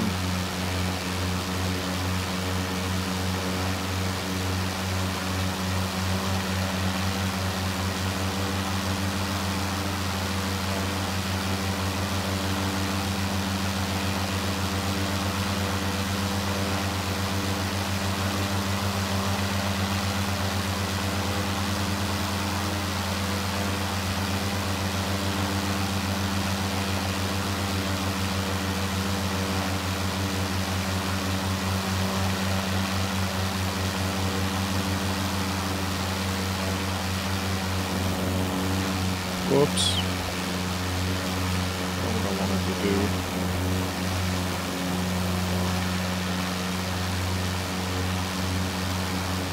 And I'm not.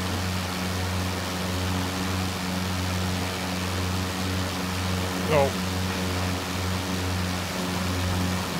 Well. I know I should be slowing down, but I'm not sure how. Oh.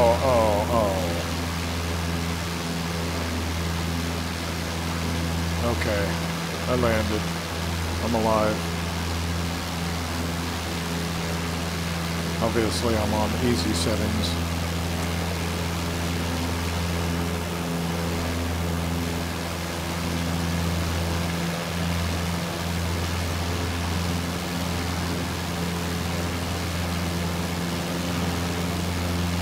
No, stay down.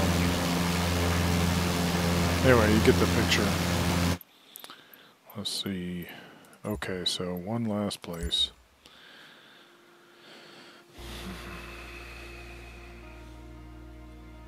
Actually, maybe two. Let's see.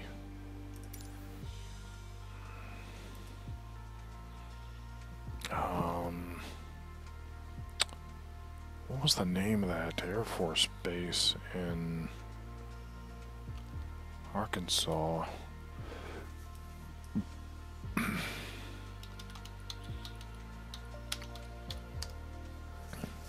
Was it Little Rock? I think it was Little Rock. Wow, so I'd been to Little Rock more than once. Little Rock Air Force Base. And I think we're at this end. I do want to show you, since I landed at Little Rock the first time I went to the Joint Readiness Training Center at Fort Chaffee, Arkansas, so I should show you Little Rock. Because, for one reason, it's so architecturally diverse. I found it a very weird looking city. Because like the different architectural styles like clashed with each other quite a bit, in my opinion. Little Rock Air Force Base. Was it getting dark there?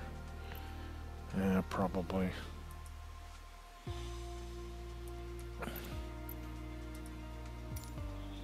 And then North Little Rock, Red Oak, Shirley Field, Perry's.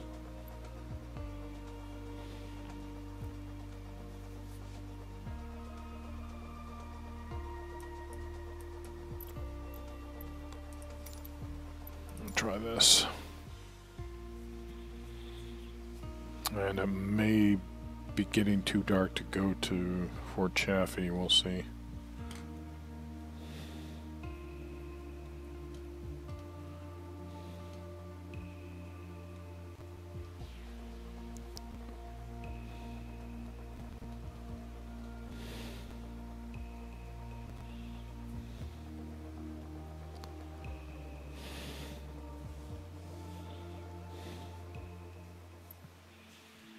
Oh, no, it's still good.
got my frame rate back all of a sudden.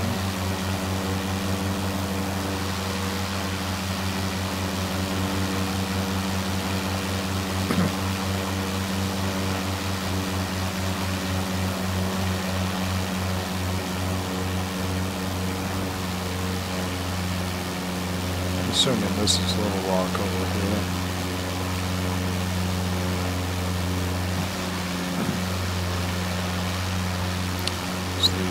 The water, the bodies of water look familiar.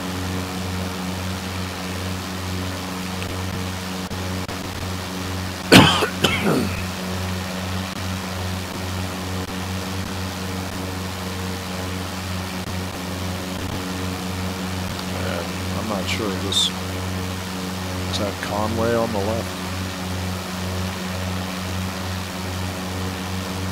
Maybe not.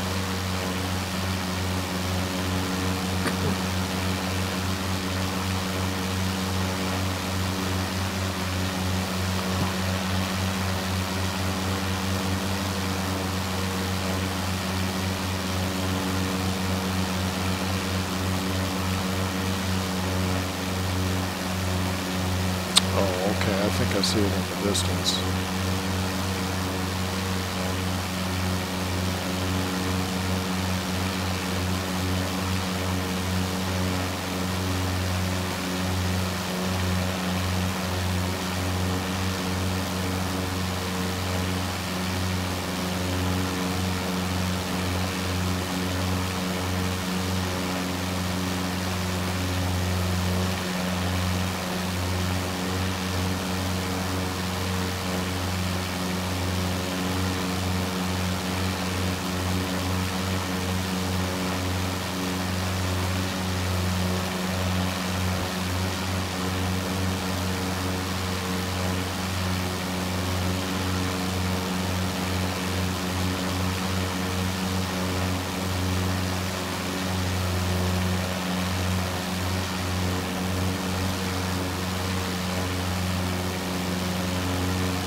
Five miles to Little Rock.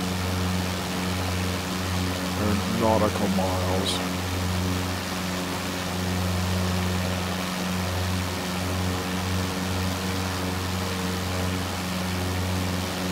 Oh no. You know what I'm thinking of? I'm not thinking of Little Rock. I'm thinking of Hot Springs, Arkansas. That's the one that was really architecturally diverse. Anyway, since we're here, we'll check out Little Rock.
I guess the Clintons lived there for a while, maybe.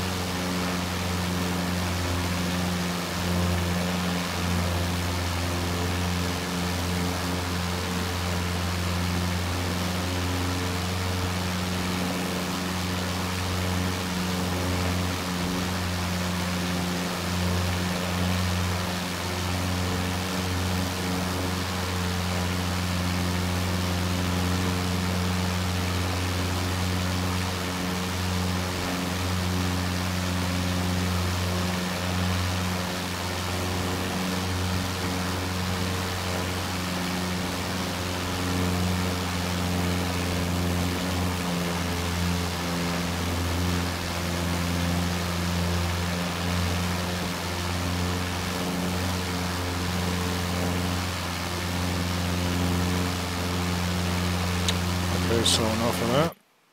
And main menu.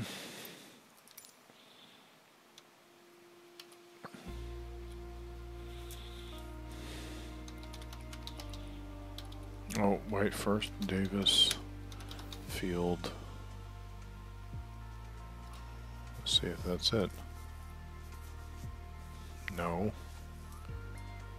Davis Field should be Oklahoma. Oklahoma, OKC. Muskogee Davis Regional Airport.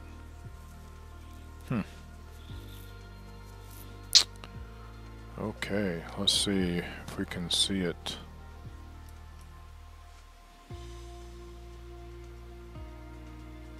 Not there.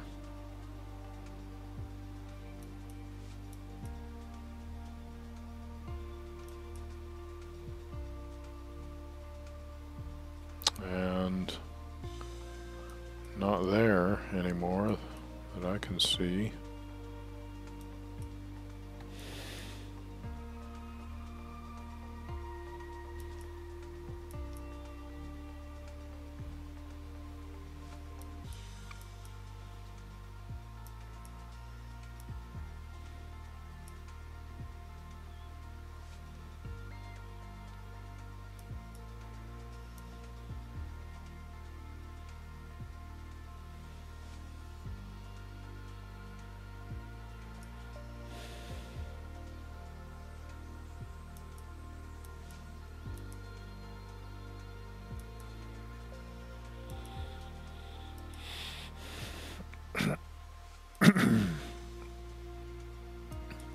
So this is where I crashed in the C5 as a passenger, and we left Fort Wainwright, Alaska a few hours early, and we were ahead of schedule, possibly getting to Davis Field, Oklahoma, and which is now called Muskogee Davis Regional Airport, apparently. And at the time we landed, there was fog. I heard that the field had no ILS. I mean, I don't even see approach lights here.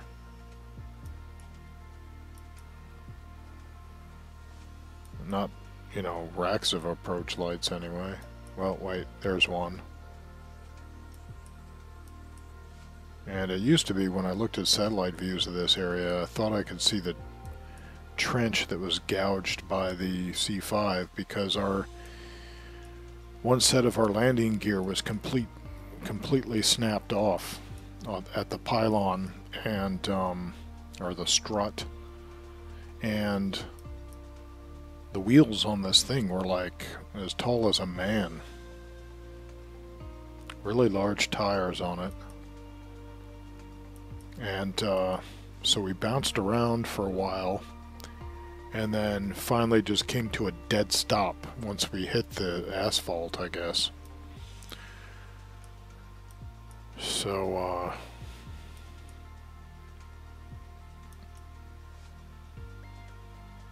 and I would not have characterized it as a hard landing, because there was damage. The two planes before us were damaged. Those were C-141 Starlifters, and then our C-5 Galaxy crashed after the C-141s had hard landings. One of the C-141s, supposedly I heard, took out some of the approach lights, and that was why our pilot set it down in the approach area instead of on the strip, because he apparently couldn't see the strip, or thought he had overflown the strip because there were no approach lights. So unless, I don't imagine we would have landed on this strip, not with a C5.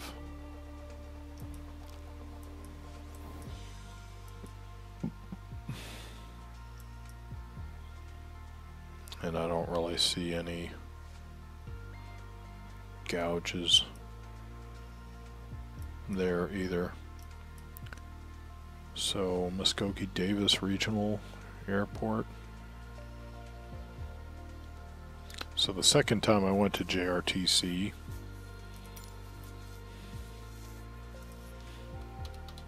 Muskogee Davis, Muskogee.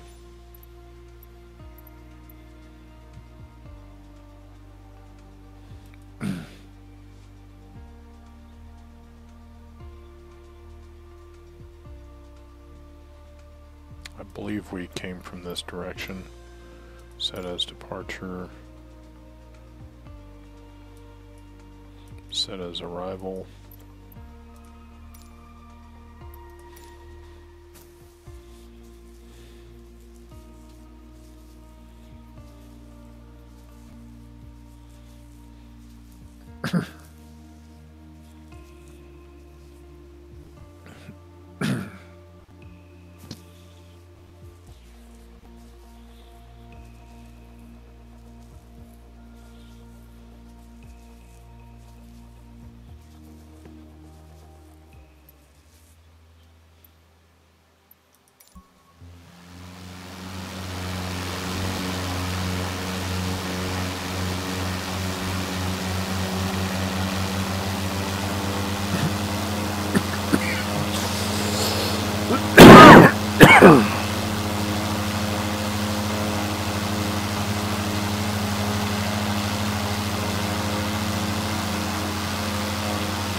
Whoa, whoa, whoa, whoa.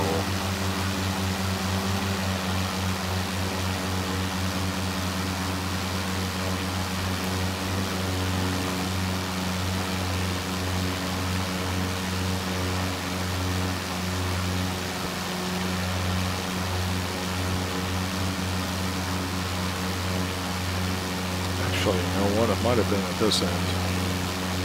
Hard to say.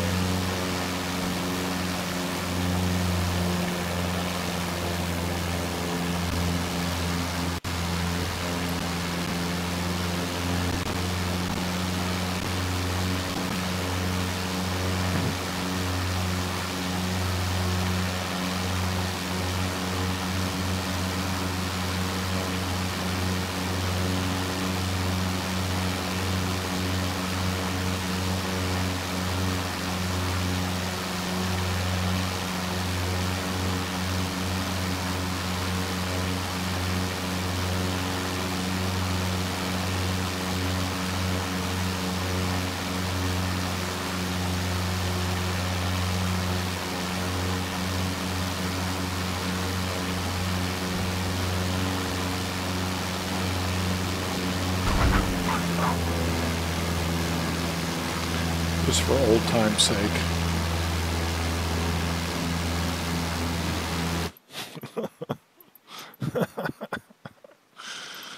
Oh, shit. Excuse me.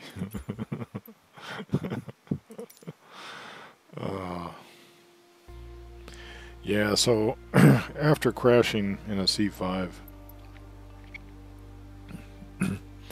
I decided to finish my term of service in the Army that year and then become a missionary.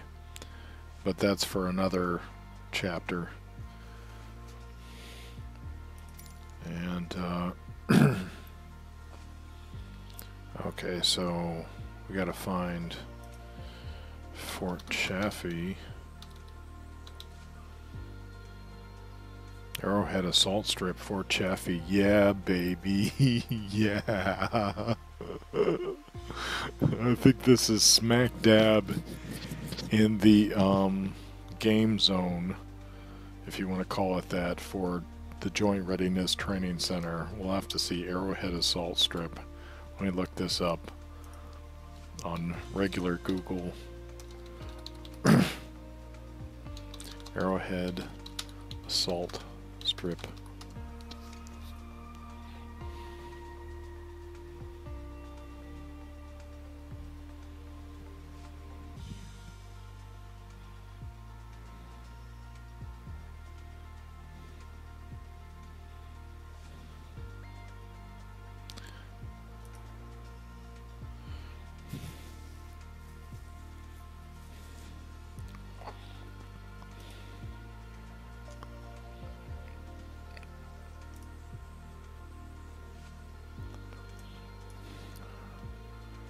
Let's see. Oh, come on.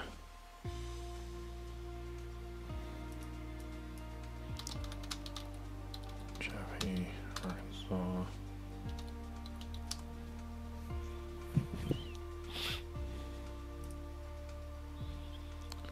Fort Chaffee, unorganized territory. Fort Chaffee Maneuver Training Center is an Army National Guard installation in western Arkansas, adjacent to the city of Fort Smith, established as Camp Chaffee in 1941, renamed to Fort Chaffee in 1956. Fort Chaffee has served as a United States Army base training camp, prisoner of war camp, and refugee camp. So there's Fort Smith, and I believe this is Oklahoma over here, Muskogee. And I went to a Camp Gruber there. Let me think now. The second year we stayed at Davis Airfield. The first year I think we stayed at Camp Gruber, Arkansas, so we can take a look at that later. But where'd my Fort Chaffee go?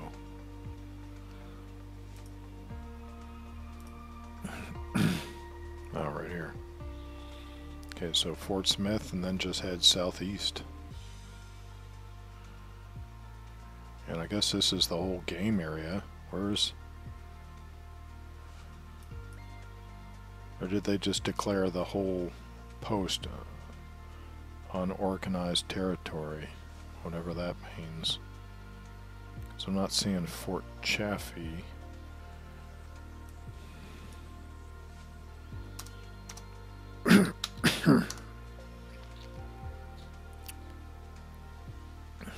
I guess it's the whole post. Okay, so where's the Fort Smith Regional Airport?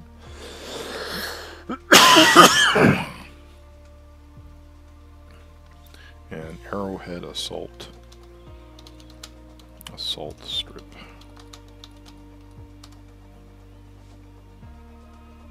Arrowhead Assault.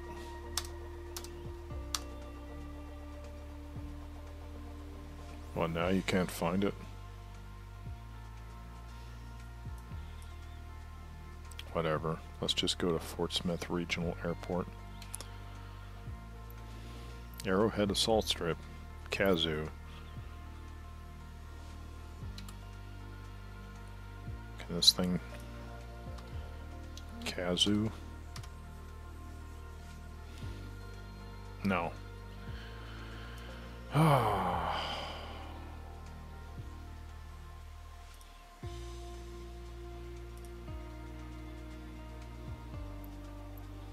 We'll just do this.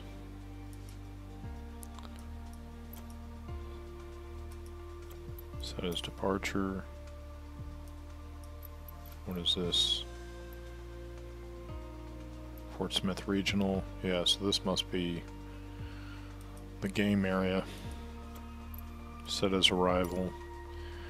Now,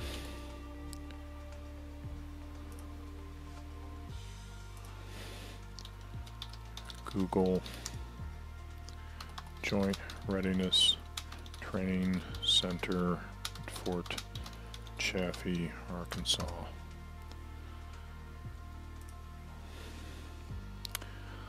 Blah blah blah blah blah blah blah. History, developments, other uses of Fort Chaffee. Blah blah blah blah blah. Cuban developments. In 1987, the Joint Readiness Training Center began training soldiers at Chaffee. In 1993, the JRTC was transferred to Fort Polk, Louisiana. And in 1995, the Base Realignment and Closure Commission recommended the closure of Fort Chaffee. So, like 6 years after I was there, recommendation was approved with the condition that minimum essential ranges, facilities, and training areas were maintained as a reserve component training enclave. On September 28, 1995, Fort Chaffee became a sub-installation of Fort Sill. In late 1995, federal government declared 7,192 of Fort Chaffee's 76,000 acres to be surplus and turned the land over to the state, while the remaining 66,000 acres were turned over to the Arkansas National Guard for use as a training facility. Blah blah. Command transferred from U.S. Army to Arkansas National Guard.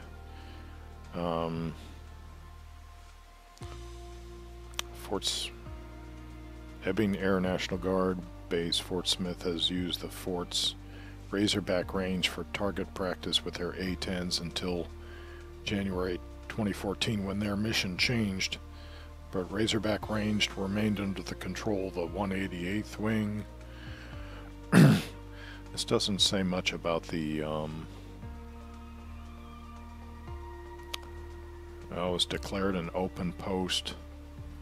Gatehouse is abandoned. Golly. Oh, that's right. Starting September 2005, Fort Chaffee housed evacuees after Hurricane Katrina struck Louisiana.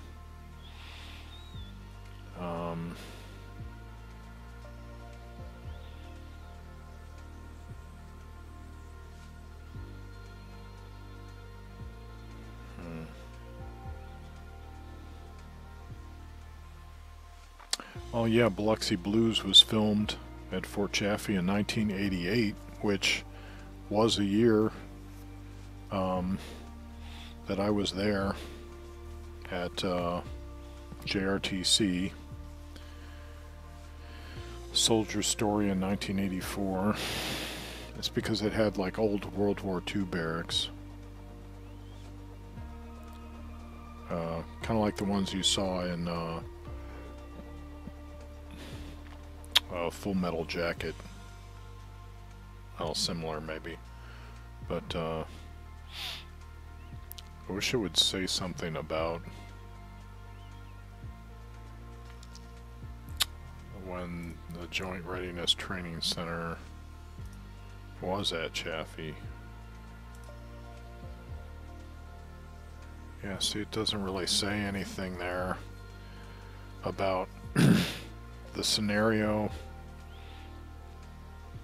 There was a name for the country or island that the area was supposed to be the game area. Anyway, let's just do it.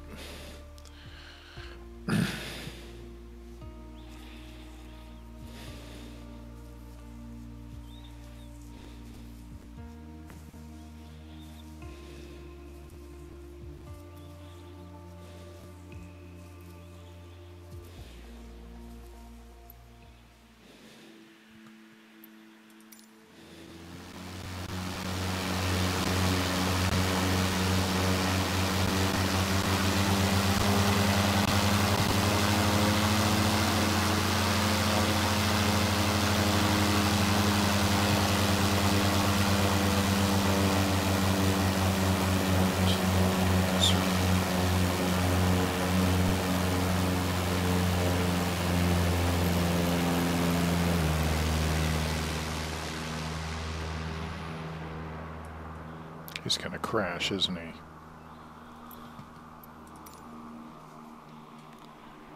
Okay, so here's the assault strip. And I think I was at this end once. And we had to take some files or paperwork somewhere else.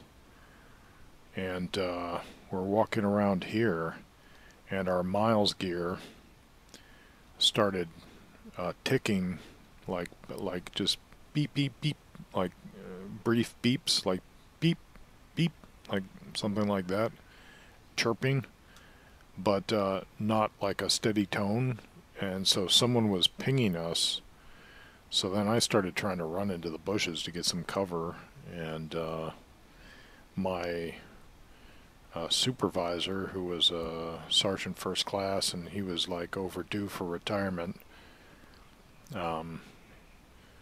he wasn't quite as reactive to it as I think he was about in his mid-40s or maybe early 50s, like I am now. And yeah, I'm not really prone to running around these days. So I think we moved into one of these areas, set up camp. I wonder if I could find the ridge.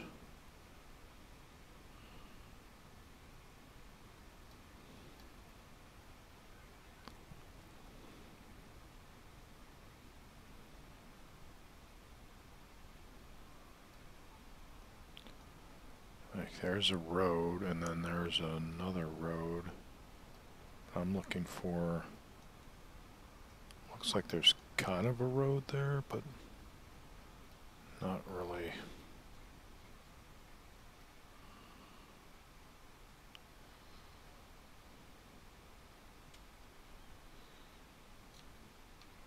Might be difficult to find with the sun glare. Anyway, so this was the Joint Readiness Training Center, and I guess they had a Mount Village.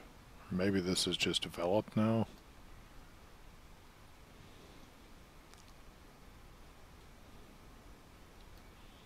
What is this? That's interesting looking. Wonder if that's like a grenade range or something.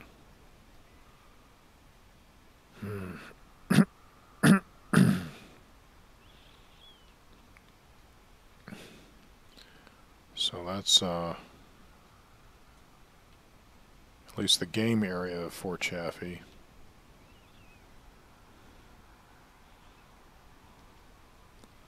This might be the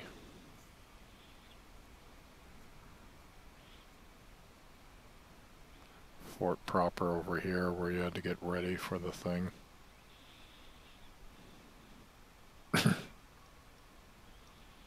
Yeah, I think this, yeah, this looks like Fort Chaffee, alright. I mean, especially this part over here.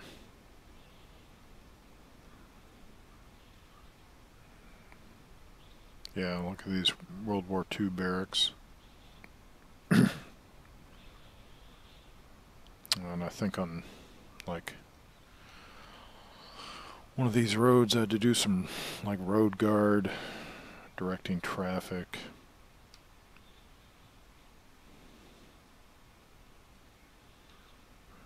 Yeah.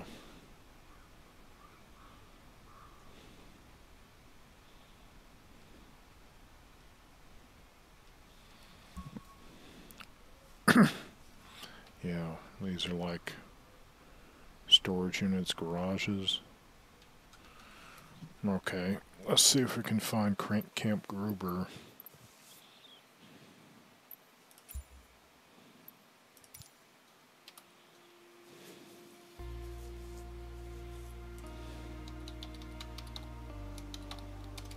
Gruber or Gruber? Camp Gruber.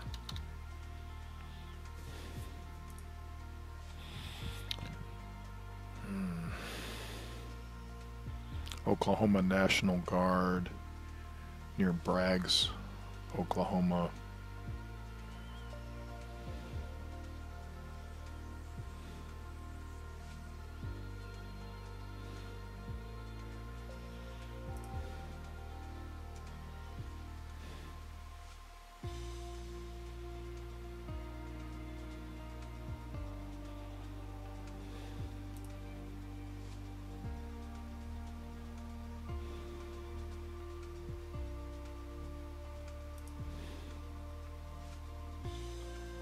It's great, but it doesn't tell me a whole lot.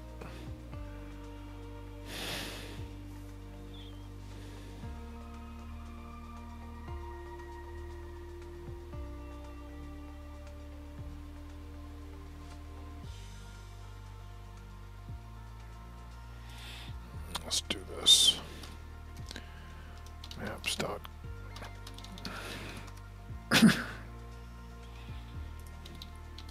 Camp Gruber. Oh yeah, Gamp Gruber. No, Camp Gruber. Camp Gruber Training Center. This has right along this edge here, this line, this road, if I remember correctly, really interesting place to run. Like rolling hills, it'll kick your ass. At least it kicked mine. Okay, I need Fort Gibson, Muskogee. Got an airport.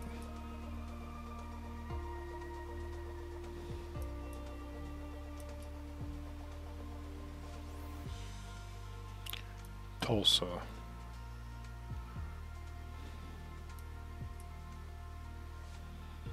Okay, follow the river, and at the hairpin turn you'll find Camp Gruber.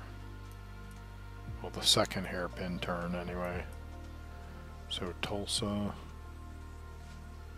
give me Bass Pro Shops, give me Tulsa International.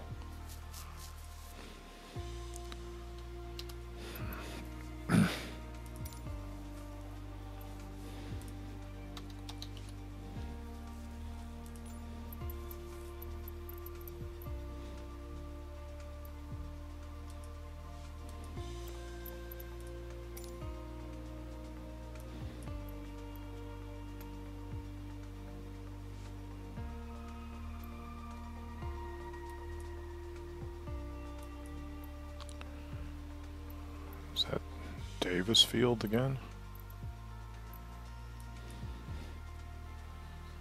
So Camp Gruber was pretty close.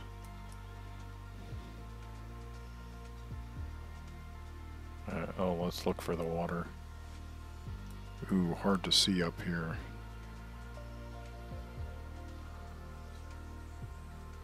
Anyway, we'll set it here. Rival. Fly, and I think this is the last point of interest in my 3-year military career, so to speak.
a second to check out Tulsa, Oklahoma.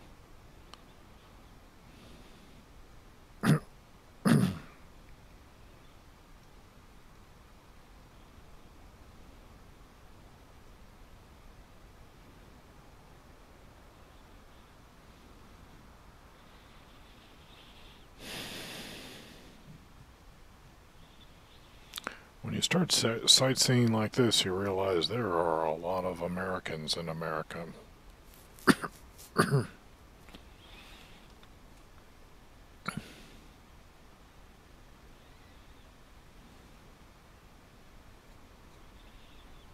And soon a large percentage of them are going to vote. And what is it they want?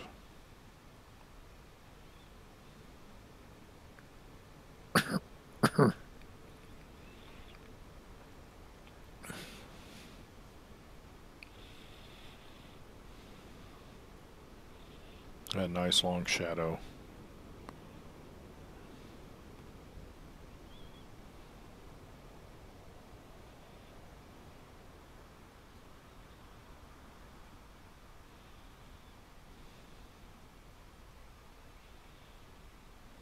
So I think this is the first hairpin coming up.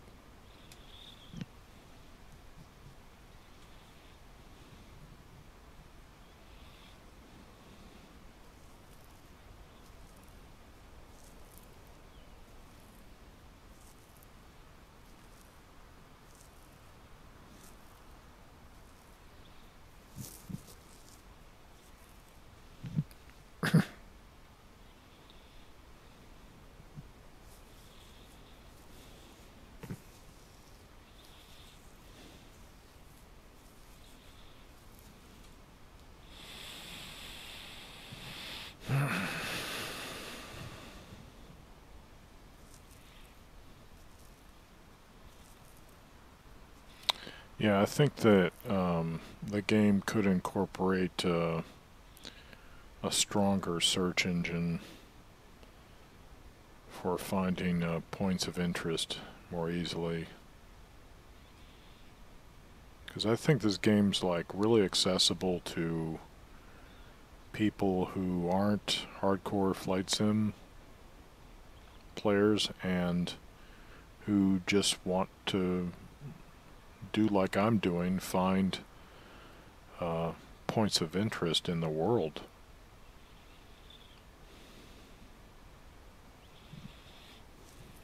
It needs to be a little easier. You shouldn't be like have taken like land nav courses in order to find what you're looking for.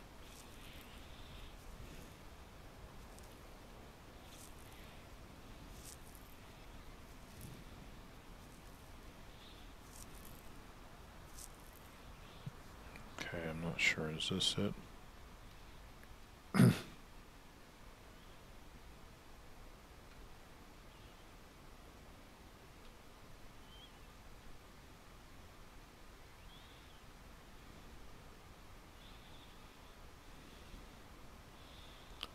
That's just a neighborhood.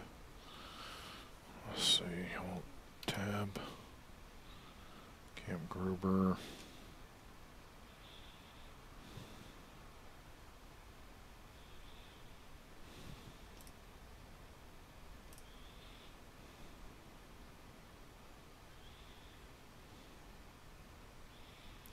So there should be a big woodsy area.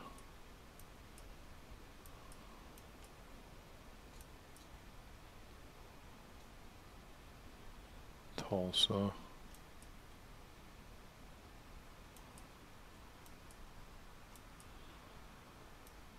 Muskogee.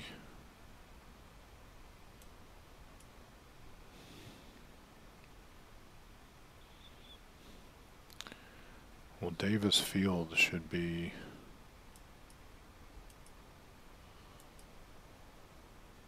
okay right here. So then Camp Gruber is going to be across the river off to the left or even east. Huh. Davis Airfield. Camp Gerber.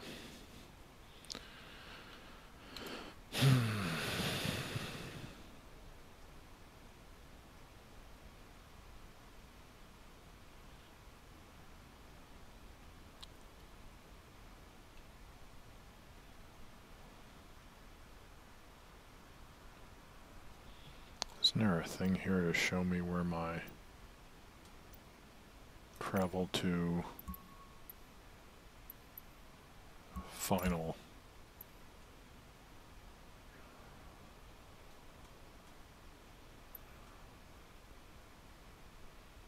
travel forward in time? Huh. Hope it doesn't turn to night.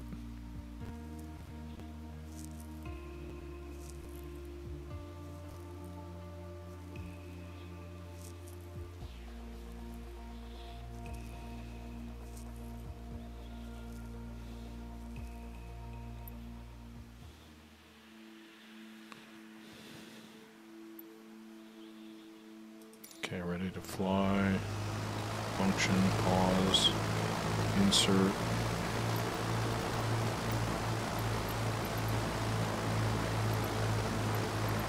What?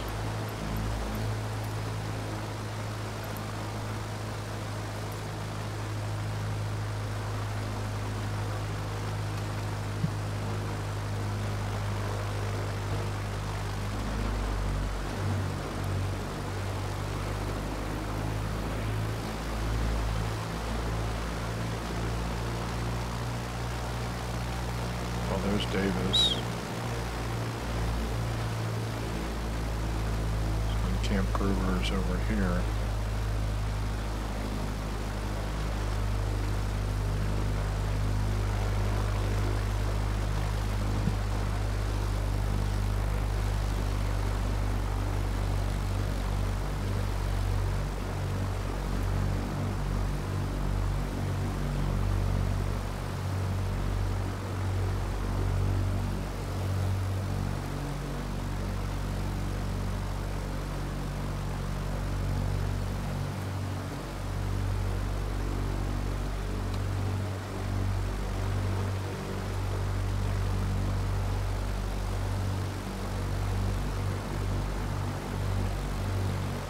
So yeah, just beyond that ring-shaped area.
Oh, what the heck?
So yeah, this is where we stayed while we were waiting to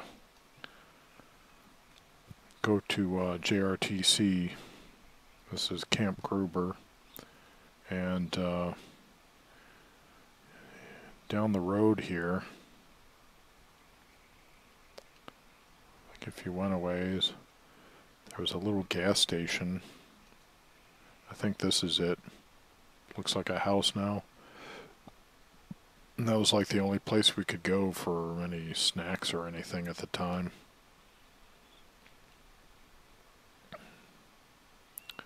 And we were camped in like some tents, like MASH type tents. I think it was on these. Wait a second, Camp Gruber. No, I think we stayed at Camp Gruber the second year I went, so 1989.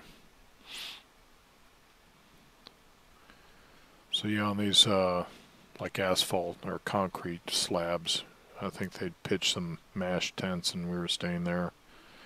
And it was either this road, no, probably this road. Yeah, this looks familiar. There wasn't another one, was there? Might have been that one. Huh. Well, one of these roads on the side, I think it's probably this one, went running, and although it could have been this one.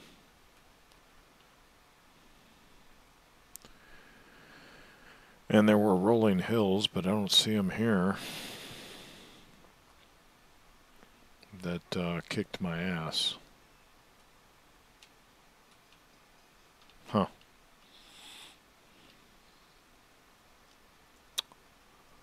So yeah, one thing I've learned over the decades is that there are places where the world doesn't change that much.